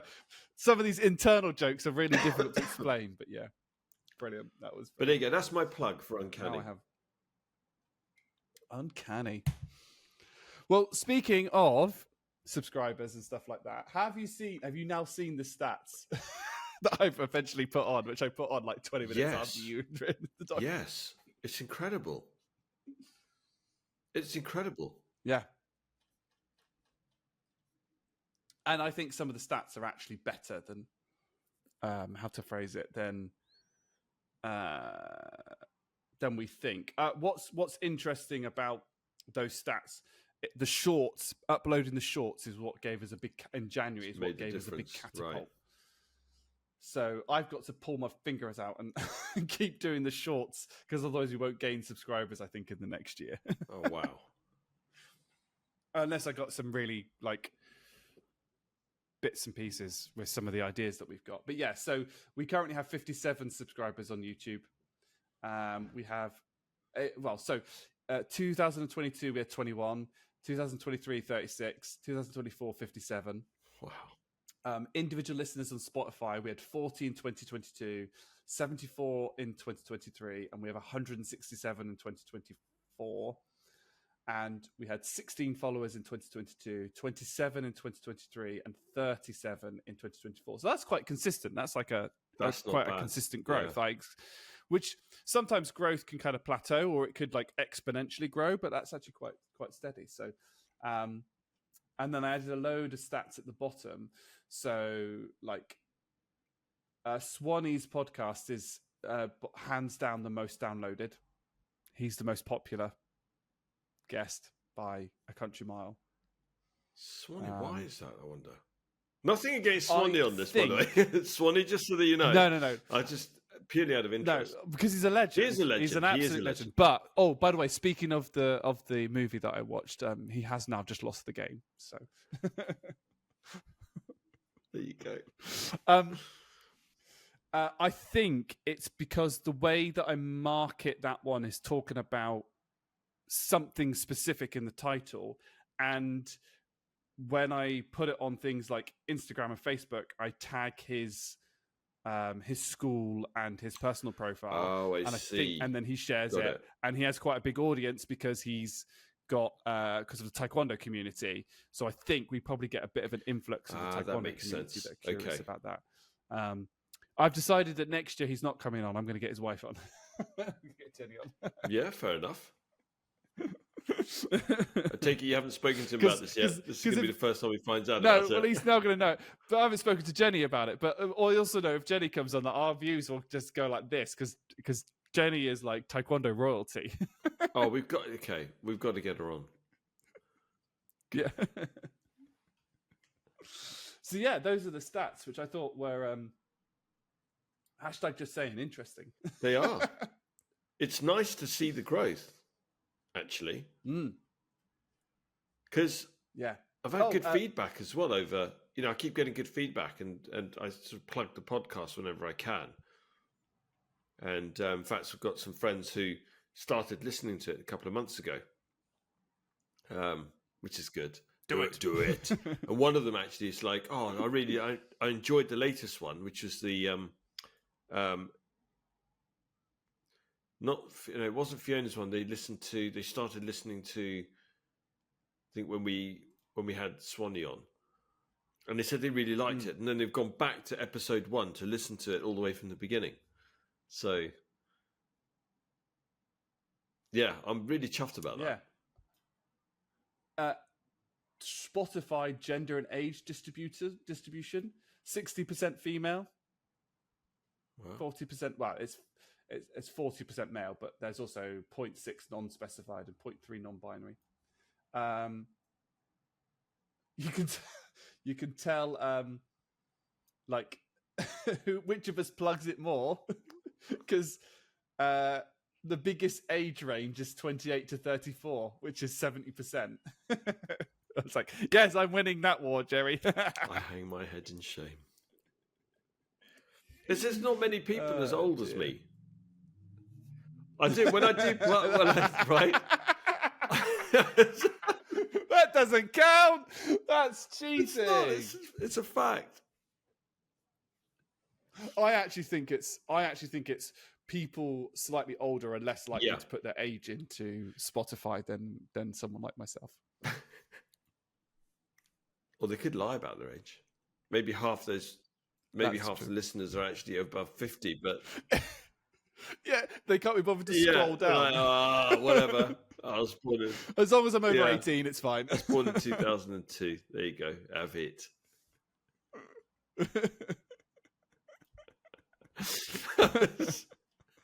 Oh my Christ. What is wrong with us?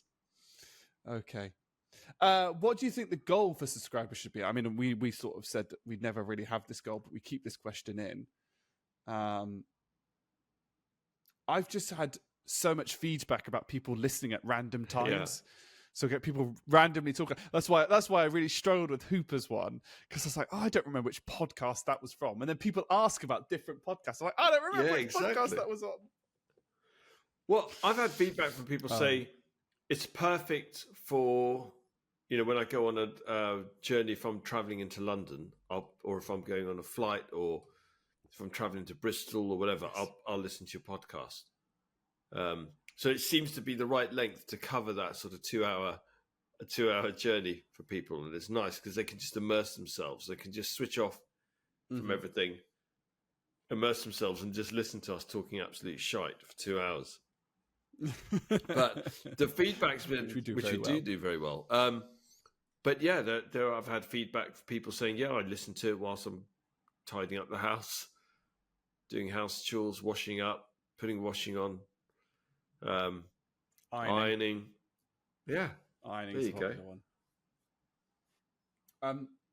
Interesting thing for you, by the way. The legend, that is my mother. She did better than both of us on the quiz. Did she? Did she really? Oh my God, Dom. Yeah. God, this is just... She was like, you lot were useless. I mean, okay. Oh, I've just had a response from KP and the Sunshine Band. Oh, she sent me a laughing face, and she's just sent me where it's the Instagram reel where it's from. Oh, okay. I'll have to play. I'll play for it. I'll play you later. I'll play it for you later. Spooky. Yes, but the shorts obviously get to a broader audience depending on how I market them and bits and pieces like that. So it's definitely something I want to kind of see if I can get consistent with getting those shorts up.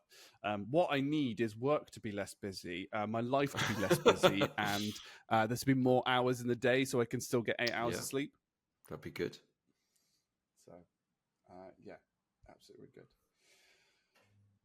Describe our podcast in the next year. Dun, dun, dun. Well, evolutionary. I mean, we discussed this the other day, didn't we? When did we discuss it? It must have been. Oh, it was Wednesday. Was it Wednesday? Yeah, that's true. Oh, yeah, of course it was. I know Wednesday feels about 4 weeks. It feels like it was. I felt like it was last week. Like last week, not Wednesday, just gone. Yeah. Not Wednesday 4 days ago. Yeah, basically. And we were. You've put like don't want to give away too many spoilers, but I think I'm not going to give any spoilers for content. But we are absolutely. We've got guests on, potential guests on, whether they all like actually like succeed until January. Now, one new and a few recurring. We are attempting to do an in-person podcast where I've already set up and because that's going to be in person, I'd really encourage, we're going to try and make it a podcast format, but it's probably going to be more like a YouTube video format because of the stuff that we can do on it. Then I've got ideas from the podcast on guests that we've spoken to. So things like, game shows and quizzes and certain role-playing games that can be done with several different people, etc. Right? That are going to take time and planning, but I've found that I can do some time and planning, for real future things and get things booked in. I think this year, in the next couple of ones, we're actually recording 2 episodes in August, which means that we get a month off where we'll probably be planning something else.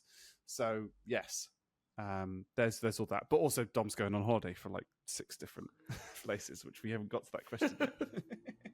No, it's going to be good. It's different things that we're trying out as well, which I think is amazing because before, at the beginning, we were just talking about ideas for different content. We were saying, what do you reckon? Should we mix it up with this? Now we're just taking things to a whole new level. It's like, okay, that's fine. We'll do it in person.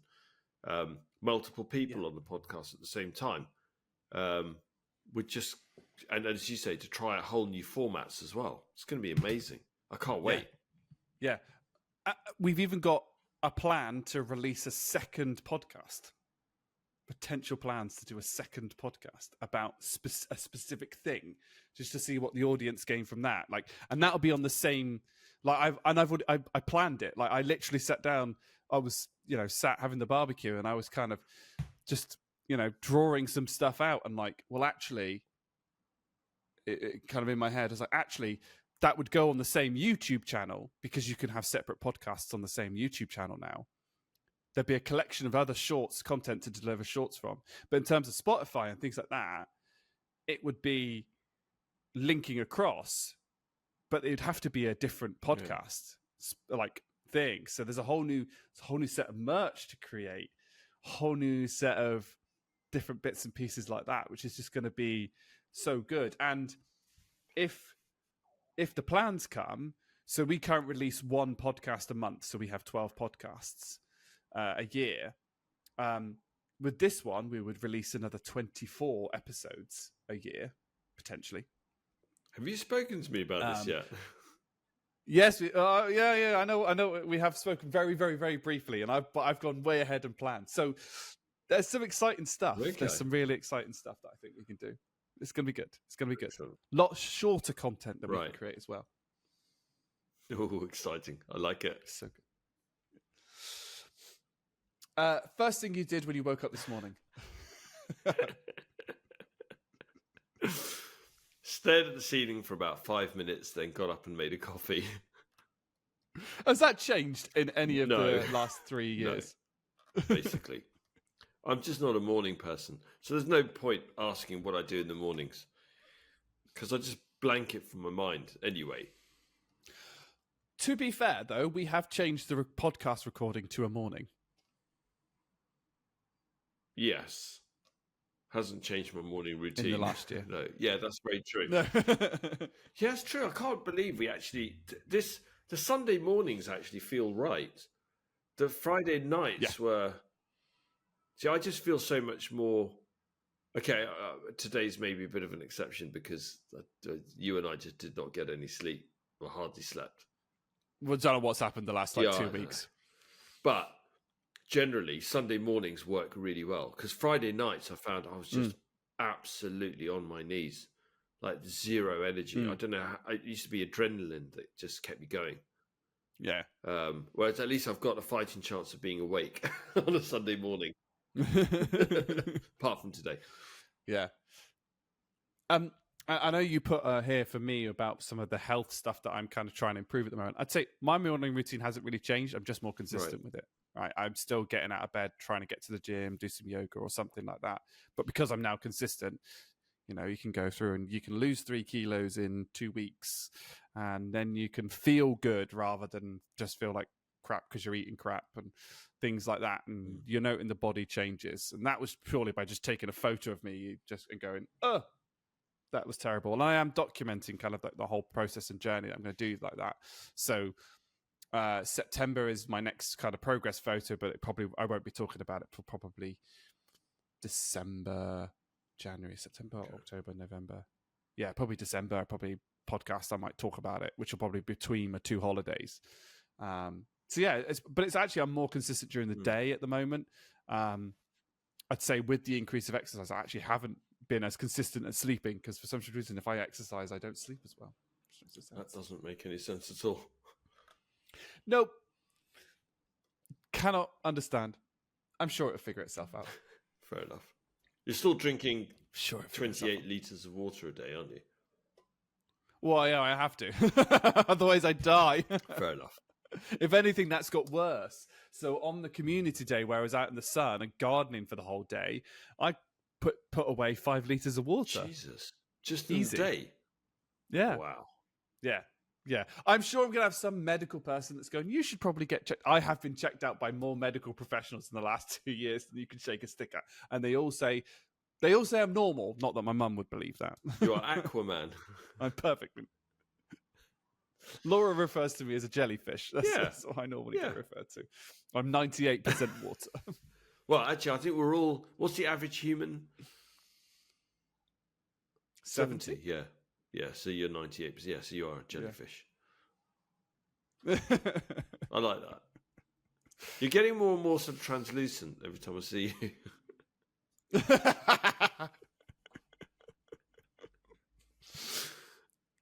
Well, maybe I'll eventually just turn invisible. Yeah, That'd be maybe. all right, wouldn't it? See, I'll just be a pair of headphones and some specs just floating. But with here. like those like little rainbow coloured things, like the little lights and things. Yeah. I'll adjust these lights so every now and then it can kind of refract through, and I just see a prism of rainbows as I. Dom will end up like an anglerfish. Or with the little light under my head like this. luring in the Domino's delivery driver. Ooh. Bright light. No, Domino's. Bright light. Bright lights, big city. Oh God, what song is that from? It's from a musical, isn't it? Yeah. Looking it up now. See who gets there first. In fact, it's a film. It is a film, but I don't think that song is.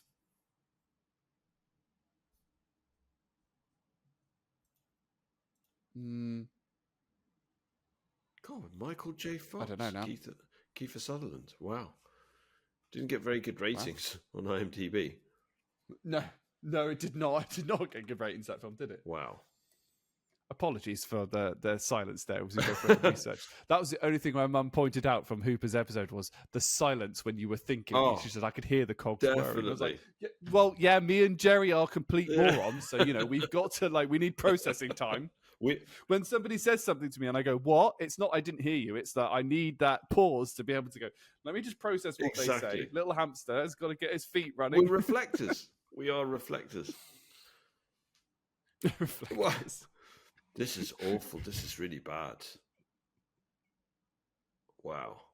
Are you looking up the movie reviews for City Lights? Bad. God, it's an 18 as well. Is it? Yeah. I've closed the tab now. I'm sort of morbidly fascinated by this now. How bad it is. Yeah. Anyway, sorry, I'm going to have to stop looking at that. So the thing that blows your mind at the moment is the poor ratings of City Lights, the film. Yeah, Bright Lights, Big City. Look at that. Yeah, sorry. Okay, I'm right. Moving away from that tab now. Sorry.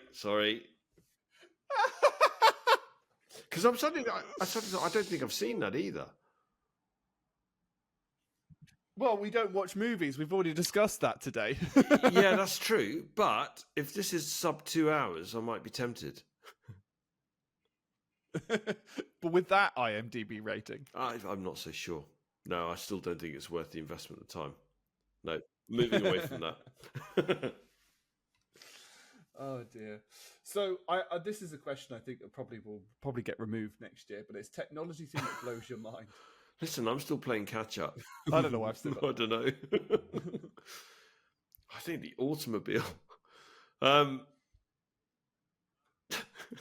Cash point machine. See, I can't think of technology now because for me, it's like there's AI and there's nothing else, and AI is kind of scary. So I just went for cash point machines and mobile phones. Lol. I love that you said lol out loud. Yeah. Lol. Lol. I don't know. What is there technology-wise? Oh, man. I don't know. Haven't seen anything. I kind of enjoy, AI is quite a big thing at the moment, and I'm starting to use it a little bit more, and obviously I'm using it as part of the podcast. Hooper used it as part of the podcast and things like that. But actually, the community day, I was there with a pitch. No, was it a fork? Yeah, fork and a rake and a stuff, and I put my phone in my bag and didn't pick up my phone for 6-7 hours, and it was lovely. Yeah, I bet. Lovely jubbly. So I'm actually enjoying not being with technology. In fact, when I go on holiday in a couple of weeks, it's one of the things I'm looking forward to is being I can just put my phone down. I'm just not going to use it. Because there's no signal where I'm going. There's about -3% signal, despite having gone there for 14 years. No mobile company has decided to actually stick a mast up there. But also, it's just nice just to not be on technology. I can do things like a Sudoku puzzle with a pencil. Right. So I'm hearing more and more people. So this year's been an interesting year for it. I've heard quite a few people that I know in my network who have said pretty much the same thing. So where for decades we've always been what's the next big technology thing, or what is it next? Oh, it's a new mobile. It's a new this. It's look at this. You can use your phone through a watch and all of this stuff. I think people have got to a stage now where they're just actually, no one cares anymore. No one gives a shit anymore. And people just want to be able to switch off from all of this crap. And I think people now, I wonder if this is the start of a movement away from the novelty of technology, if that makes sense. I've also heard a lot of people say, yeah, I'm not replacing my phone. My phone works and it's fine. I don't need to go into a contract again and get a new phone. This one works perfectly well. Some people have said, oh, well, I'm already spending too much time on my phone and I don't know if I'm willing to, go and pay another extra 10 quid a month just so I can get the new shiny phone. People just don't seem to be talking about tech as much anymore. I don't think it scratches the itch like it did. If you think of like back in the 90s and the early 2000s, there was a lot of innovation. A lot of people, shiny, new. Oh, iPod. Wow, that's incredible. You can carry gigabytes worth of music around in a small little device and all of that.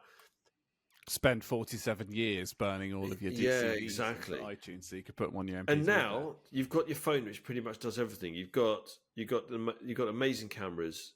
You can listen to music. You can watch movies. You can read books on there. You can surf the internet. You can do everything that you need to do from your phone. So it kind of feels like we kind of got to a point where it's like, okay, yep, we can do all of this. Great. So what? And now I think people are sort of trying to read and wanting to rediscover, I think, some level of normality, basically. And more and more people are saying, oh, it's lovely. I went away for the weekend and I hardly looked at my phone. It was lovely. I just went for nice walks. But not only that, like all the things that are coming out, I would say are flopping a bit. Like, what is it? It's the Vision Pro that Apple did to that VR headset. I saw the advert for that yesterday, and I was like, what? And other bits and pieces. And I'm like, things to do. Like, for me, tech should be about making things easier. So I've my headphones I've bought, I've had to buy the headphones because my previous headphones have died. Whoop-de-doo, right? That's a necessity that I've had to do it.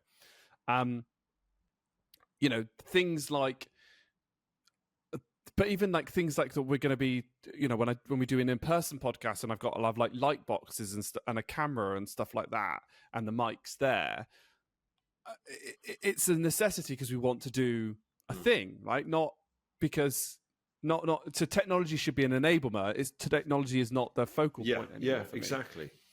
And in theory, you could get away with not buying any of that stuff. I could just go for everybody has a set of wireless headphones and use their phone and record the video on there. We could use Riverside if need be to set up several cameras, connect to the Wi-Fi, and just record it and just go from there. Right? Because we wouldn't need to check that the recording's still happening and stuff like we normally do. I probably would still have something set up to make sure things are happening as expected and nobody's died or anything like that.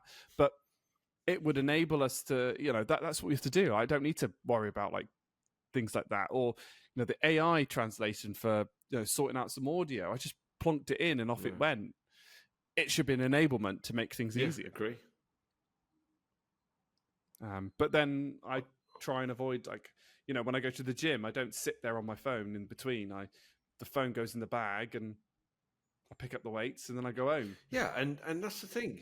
So what more is technology supposed to do to help make us happy and serve us, and what more do we want from it? I don't. For me, it's got to be health. That's the next thing. Where can technology really improve things like physical health and bits and pieces? And that's the thing for me is I would much rather read up about something where you're using AI and any kind of tech, for example, to help in the battle against fighting cancer, and the battle against cancers and Alzheimer's and all of that. That I don't give a shit about VR headsets. If you're going to create a VR headset, do it so that it's got some medical application or something that's going to do good. Because we seem to be as humankind, which is a bit sick, really. We tend to spend a lot of money and be very innovative on finding ways to be able to kill or hurt people. So military technology, right? I mean, it's a sad fact. But, well, the only two things that have really advanced, I would say, over the last 20 years is technology, military technology, and technology which just helps to catch people that are doing 32 miles an hour in a 30 zone, or driving in a bus lane when they shouldn't be driving in a bus lane, or stopped on a double yellow for 3 seconds. So, all of this stuff is just like, we need to be channeling our efforts into, if, as you say, health would be amazing if technology could do something to really advance treatments. Because that's what they did, for example, with 3D printing, didn't they? You can transfer things from a MRI and do a 3D print of it, which is incredible what they've done. So some people who, before they operate on a brain, because the tumor could be in a particularly tricky spot, so they'll do like a 3D print of different sections of the brain to help the surgeon in preparation for that operation. Of like, okay, right, when I go in here, I'll have to be careful because it's and it helps them to picture what they'll have to do in the operation. That sort of stuff is, for me, it's just incredible. Yeah, that's pretty king. hardcore. That's king. That is king. Yeah, absolutely. And I think that's one of the bits and pieces. I'm not enjoying. Like, I know that I'm addicted to certain things of technology, which really winds me up, and that's part of like my health current thing. Is I'm also trying to reduce the usage of that and bits and pieces. Little things like my phone is all the way over there. Right. It's not close to me in terms of like ability to pick it up, and so more and more, like, I'm just trying to do that. Is ironically the best place for my phone is to be in my bedroom when I'm not sleeping, and in the kitchen when I'm sleeping. Right, it's to almost be not where my phone is, so I don't use it. That's a good shout. So yeah, that's a good shout. What's most important to you right now? I can't even read my own writing, and I said that in my head, and I was like, it's a typed document. The most important thing for you right now, Dom, is just to be able to read what's in front of you on the typed document.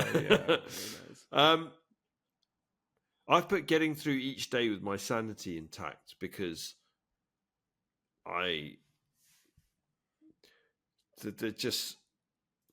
haven't had the easiest time of it this year, and continue to not have the easiest time of it. And so I am still trying to make sense of a whole bunch of stuff. So I don't know. The most important thing, really, it's something you mentioned as well, actually, in your one. I'm not gonna do a spoiler on it, but definitely health and mental health and physical health, I think, are the key. Yeah. What's interesting is, you might have done these. Have you ever done those? Inspect and adapt? No. Core values cards. Somebody took me through. I sent you my ones. Yes. So I've done it. Done it, but I didn't get any of the cards. So you've obviously got some. Well, I bought some. Oh, right. Because I wanted to. I'm probably going to do it as an idea, as a podcast idea with maybe some of our guests. Nice. But like, there's a lot around. Like, these basically have a list of like core values. There you go. There's one that I value, or what that one. Okay. Less bothered about that. Nice. Whatever. So you'll notice that mine is still in number order, by the way. There you go. Because OCD. And I've put health and wealth on that one, because actually, like, it was really interesting, just kind of really focusing on, actually, do I need to pay for that much in Netflix? And along with like eating more sensibly, because I'm eating more sensibly, it means I'm buying less crappy food, which means that actually I'm spending less money, so I'm gaining more wealth. Yes, do I need a conversation about, should I be earning more money? Yes, absolutely. It's a different problem. But yeah, most important thing, health and wealth. Everything else will come in. Well, if you had to whittle it down to just one thing, you suddenly realise that when you don't, if you don't have your health, you don't really have anything. You suddenly realise just how important that is. If you don't have good health, everything else becomes not important anymore. Difficult. Well, yeah. And what would you be? So depending on how bad your health is, how much would you then be willing to sacrifice to get your health back? which Yeah. then makes you realise That's just absolutely how the case. important it is. Yeah, I 100% agree with that. But maybe we'll do a little bit on the values cards, I think, as an episode. be Like good. we wanted to, as well as making people laugh, we wanted people to kind of have a bit of a think as well, and really draw on different bits and pieces. And I'd be curious to maybe do it a couple of times with the guests, just to see what they think. They could do that. I think I've done it once online with someone before, and it took them a little while, and it felt a bit weird, just kind of sat there. So I kind of left them to it. So maybe we need to kind of get the guests to like pre-do it before they come on. Right. So, yeah. Right, said Fred. I've just scrolled and I can't find where I'm supposed to be. Right, am I in the right place? Yes, right. Where would you like to visit next year? Well, you start with this one. I'm gonna swear. So I'm gonna swear. I'm fucking doing it. Right, And why Iceland, not? Maldives, booked and majority paid for. Austin next year. Purchasing a house. Let's do it. Like I've just gone. What next year? What did you just say? Austin, Texas. Oh yeah, I was thinking. Did he actually mean Austin, Texas? Yeah. Yeah. Is that a taekwondo thing? No, No. I'm retired. Yay! Although I did go do a It's true. taekwondo So thing this year. But that's very specific, Austin, Texas. Oh, my dad's got a work colleague out there that we want to go and visit. But it's also 30 minutes away from the Circuit of the Americas. So we're going to go over the weekend. Got it. So I've got to try and get... so Austin is maybe... We've got to try and get the tickets first, which could be quite difficult because it's a sprint weekend and they've just announced for next year. But yeah. But also purchasing a house and doing loads of cool stuff. So yes. For me, there's loads of places I'd like to visit. But on top of that, right, us two are getting together with some friends at some point this year, aren't we? Yeah, we are. And then there's still like another 5 months of the year for us to plan some stuff. So, it's not all doom and gloom. It's more, what can we get in? When can we see each other? Yeah, you have to wear the jacket in the winter to the office. Oh, look at this! Look at it. So yeah, I've got. What have I got? I'm actually going to the Isle of Wight, which is probably the closest I'm going to get to going abroad this year. So doing that actually on Tuesday, so the ferry's booked. Doing that with my daughter. Going to York, and that's it. That's all I've got planned. But places, says where would you like to visit next year? It's where I'd like to visit. There's loads of places I'd like to visit. What's realistic is another matter. So, yeah, right. So we shall see. So probably, I don't know. I'm not going to talk about it because it just depresses me. So I'm just going to say, if I can get away, if I can get abroad, go abroad next year somewhere, that would be a win. We'll make it happen. Yeah. We'll make it happen. That's good. If you could change one thing about yourself, what would it be? I love the way that we've kind of congregated to a specific thing rather than changing something about yourself. We've just like, we have. We just focused my on circumstance. Yeah. Well, again, yours is I'm more trying to get the new interesting. hip. Well, you've got one now. Well, I've got a repaired one. Yeah, but that's I'm not yet on. Well, not on hip replacement yet. Not yet. But you started your hip journey. Yeah.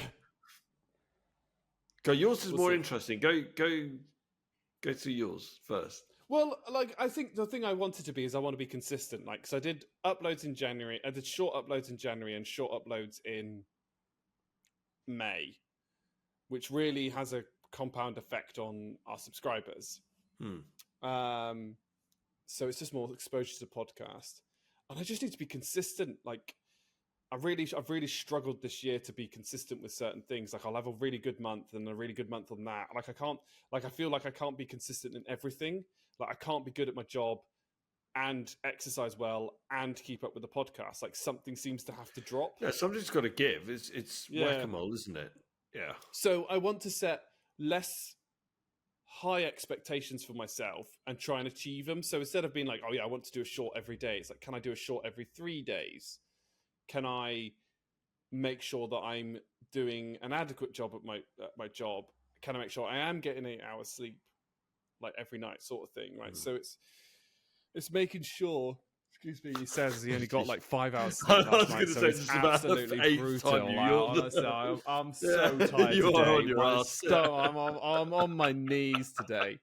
I did say at the beginning it was going to be a bit like this, right? And Well, we're both knackered, aren't we? This is crazy. I slept. I haven't got my phone to look at my stats. I don't think this will tell me this. This doesn't tell me my. If my phone was to give me stats, it would just say the amount of sleep that you had last night was fuck all. Let me do the calculation. Fuck all. There you go.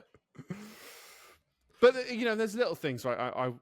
I think if I was more consistent, I probably would have a house now because I would have spent less on certain things. So, but I'm trying not to look back and beat myself up on stuff that was wrong. It's more right. What would I change? And then there's part of me that would love to go to 4 days a week type thing, just to give me that extra would day. Be pretty cool. That if I could afford it. Do you know what? I think that would be such a game changer. I think it's one of those things that on paper doesn't look like a lot or sound like a lot. You just go, oh, right, well, you're going from 5 days to 4 days. I think the positive impact that would have would be huge. Oh, yeah. I honestly think it would be an absolute game changer for me to have an extra day of a weekend. Yeah. And that'd be amazing. I think the problem is I can't fit into my 5 days a week at the moment all the stuff that needs to happen at work. That's what I'm really struggling with. So going down to 4 days is not really plausible. Okay. There is something to be said about that, which is, does that technically mean that you've been given too much to do? Okay, right. So rather than, oh, well, Dom, you're not very efficient. You're only operating at 50% efficiency. Yeah. That's not the case, right? So there is that conversation as well that needs to be had, which is, well, I can't be doing the equivalent of 2 people's jobs and try and cram that into a week, which I can't do. No.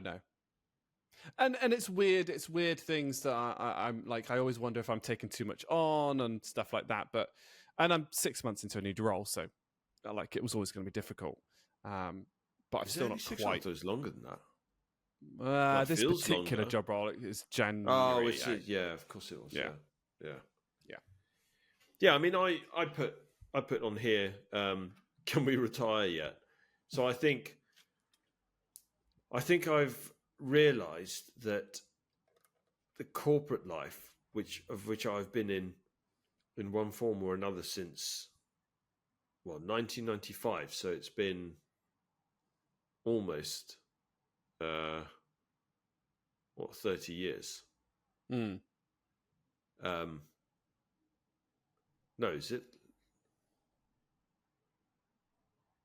Yeah, almost 30 years. Yeah, it must have done 30 years. Yeah, sorry, 30 years. 30 plus years. 30 plus years. So I am rapidly now reaching a point where I'm kind of just done with it. I don't think I've got anything more than, I'll say, maximum 5 years left in me of working in this kind of environment where it's just the same old story of, oh, look, it's another transformation program. It's another round of change. Oh, we've got another great idea. And it's like, well, can you just stop playing around with stuff because you're going to mess everything up? And then it's like, we're going to do it anyway. It's not even the change. It's the unrealistic expectations of implementing something. Oh, and there's that as well, and the increased pressure of, oh, now we need to deliver this. Plus, we need to deliver this. Oh, we need to do that faster. We need to deliver more. It's like more, faster. Everything's faster. More pressure, to the point where you just think, look, you've got a choice at the end of the day. That corporate environment, the way that work is now, that's not going to change. There's not going to be the whole thing around the greed. Right, for example, you gave the example of what Sky said to you, which is like, yeah, nothing I can do about that £10 activation fee. Or the £13 more expensive internet per month. Right?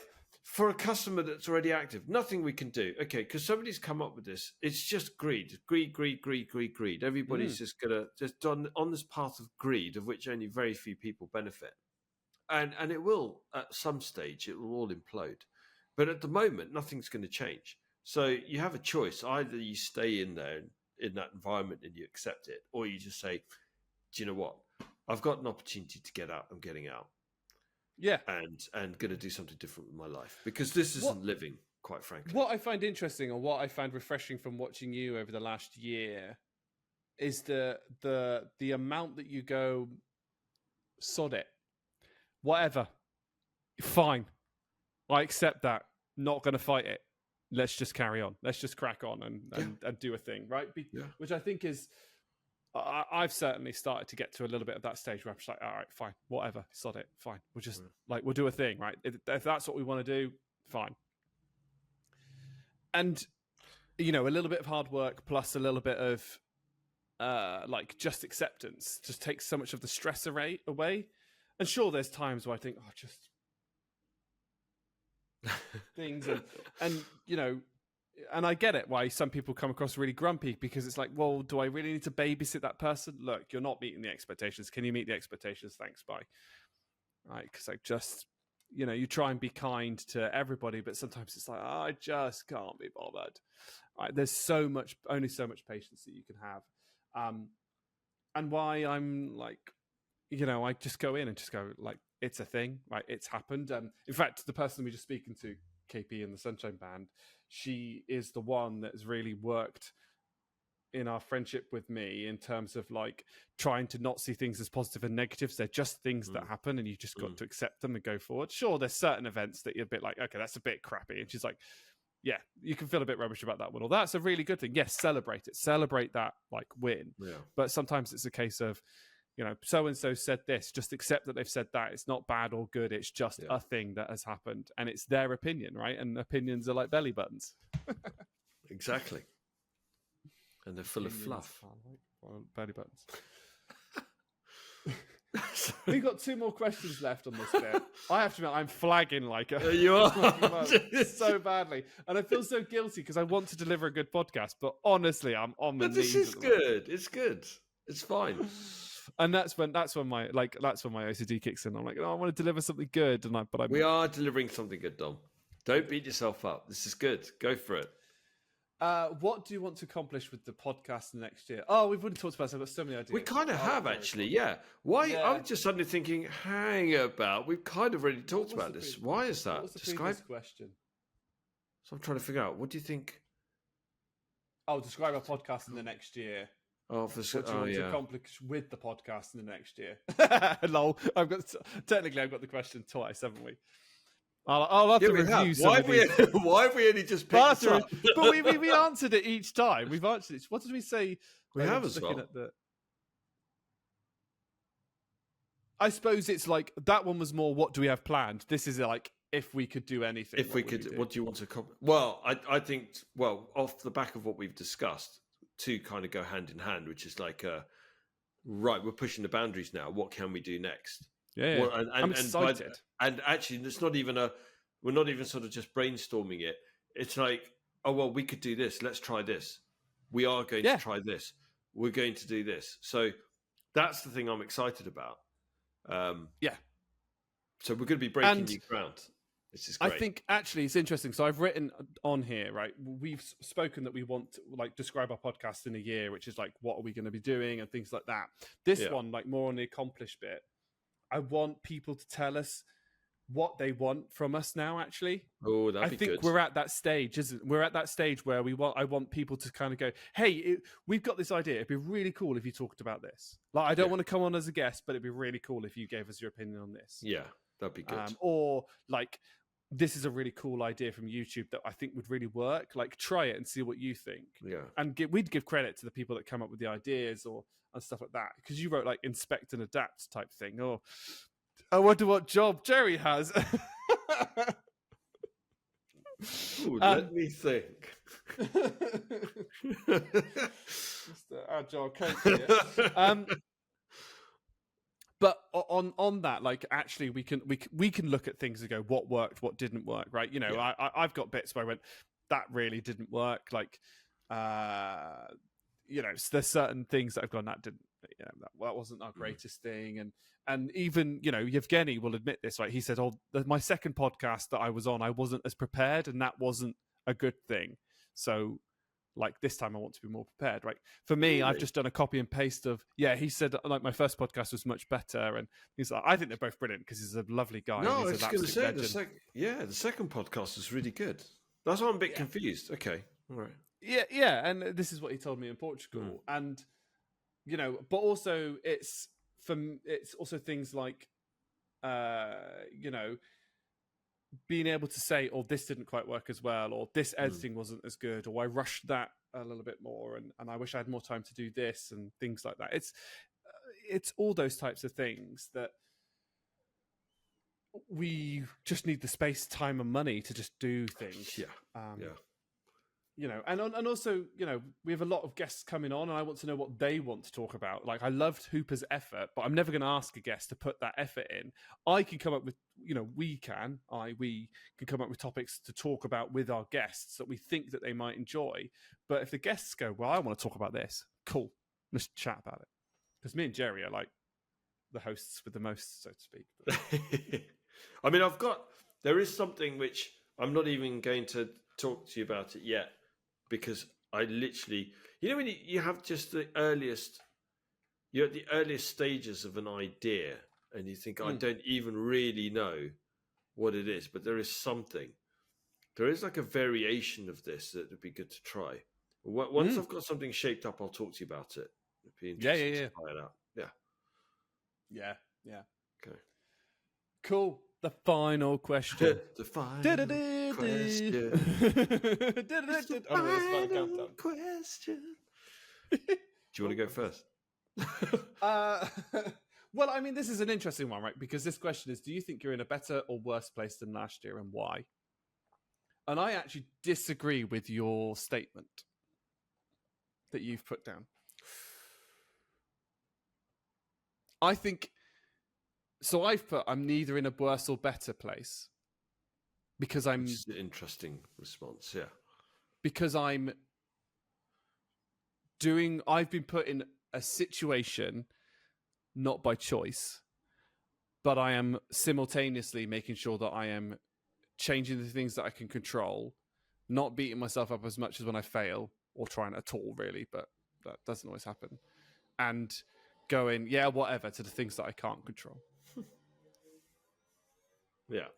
And I would argue that you are you are probably in the same place, in that it feels worse, but actually it's because of decisions that you've made to put you in this situation, which were decisions that you made for, like, the long-term happiness, so to speak.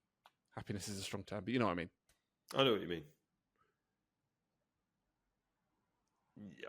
Yeah, possibly.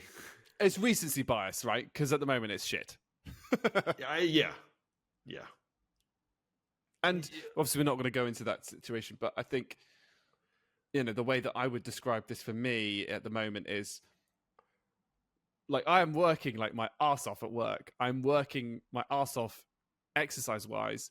And I don't know if you've heard it, but my stomach is making like whale call noises at the moment because I'm so hungry. Which is why I needed to grab the peanut butter pretzel snacks. But I'm trying to lose weight at the moment because I don't like the way that I look and the shape that I currently am. Right, so I'm exercising, so I'm bound to be hungrier, which means that at the moment I'm like, I'm tired, I'm hungry, I'm grumpy. I've done this podcast and it's supposed to be a positive thing, but actually I'm doing it to make longer term better decisions in the long term. So it's neither good nor bad. It's just the thing that's currently happening. Yes. And science. Well, no, I think that it's a good point, because it goes to that question of, is there such a thing as better or worse? Right? I think it's that conversation that you've had with KP, which is, well, it just is what it is. It's that story. I've mentioned this a few times, I'm sure, on the podcast. Stop me if I have, but it's to do with the wise old man in the village. Or it could be the wise old lady I've in the got a memory of village. a sieve, so Yeah, feel so free it's the to one say it where again.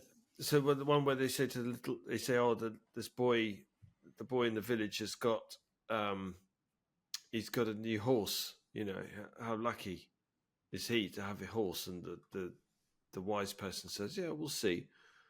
And then the boy falls off his horse, and then they go to the wise person and say, "Oh no, he's fallen off his horse and he's broken his leg. That's just terrible. What sad news." And he goes, "Yeah, we'll see." And then at the point where he's recovering, the army come through and there's forced conscription, but this boy manages to escape that because he's got a broken leg. And then everyone goes, "Oh, he's so lucky. He didn't have to do that. Thank goodness, because of his broken leg." And the wise person says, "Yeah, we'll see." So it's just like that continuous cycle of, look, stop looking at it as, oh, he's lucky. Oh, no, he's so unlucky. Oh, he's lucky. Oh, he's so unlucky. Oh, that's good. Oh, that's bad. Oh, that's good. That's bad. Don't categorize it. It just is what it is. It's just life. It is what it is. Yeah. Which I'm trying desperately to get into that mindset so that I don't wallow in a situation where I think, oh, everything's really bad. So I'm trying desperately to not just go to completely withdraw into myself and go, oh, well, everything's just shit. Everything's bad. And I don't want to do anything, and get more into the mindset of, well, it is what it is.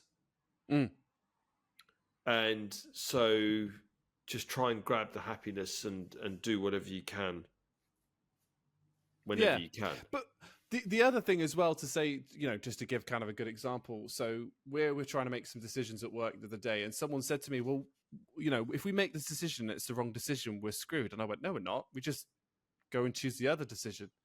But we'll be screwed. We won't, because we'll figure it out that it's the wrong decision in a couple of months.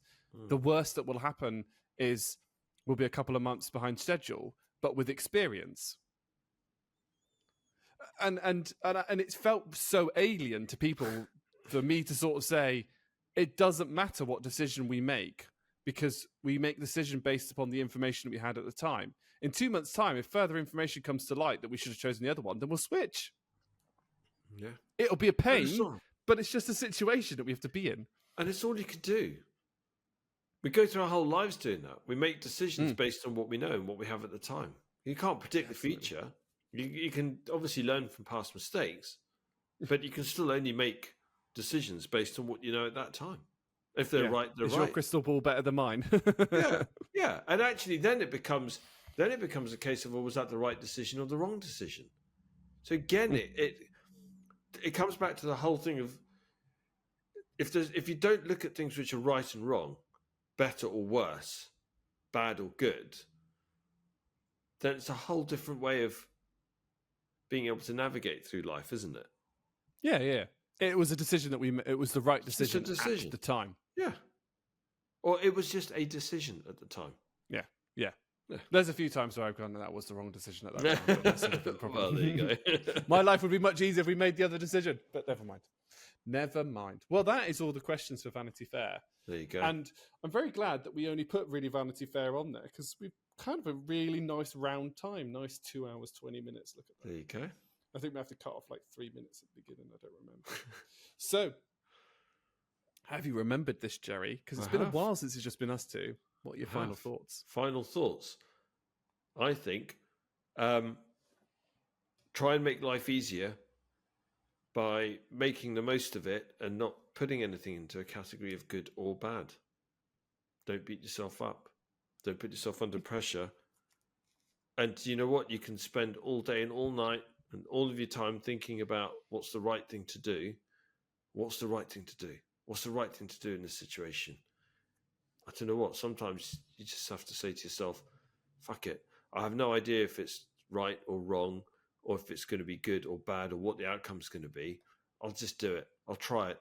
And to your point, do it. Just do it. And if it doesn't pan out how you thought, it's fine. Do something else. Stuff happens. stuff happens. Stuff happens. So just don't keep thinking about that and let that hold you back. That's my thought for the day. What about you, Dom? Nice.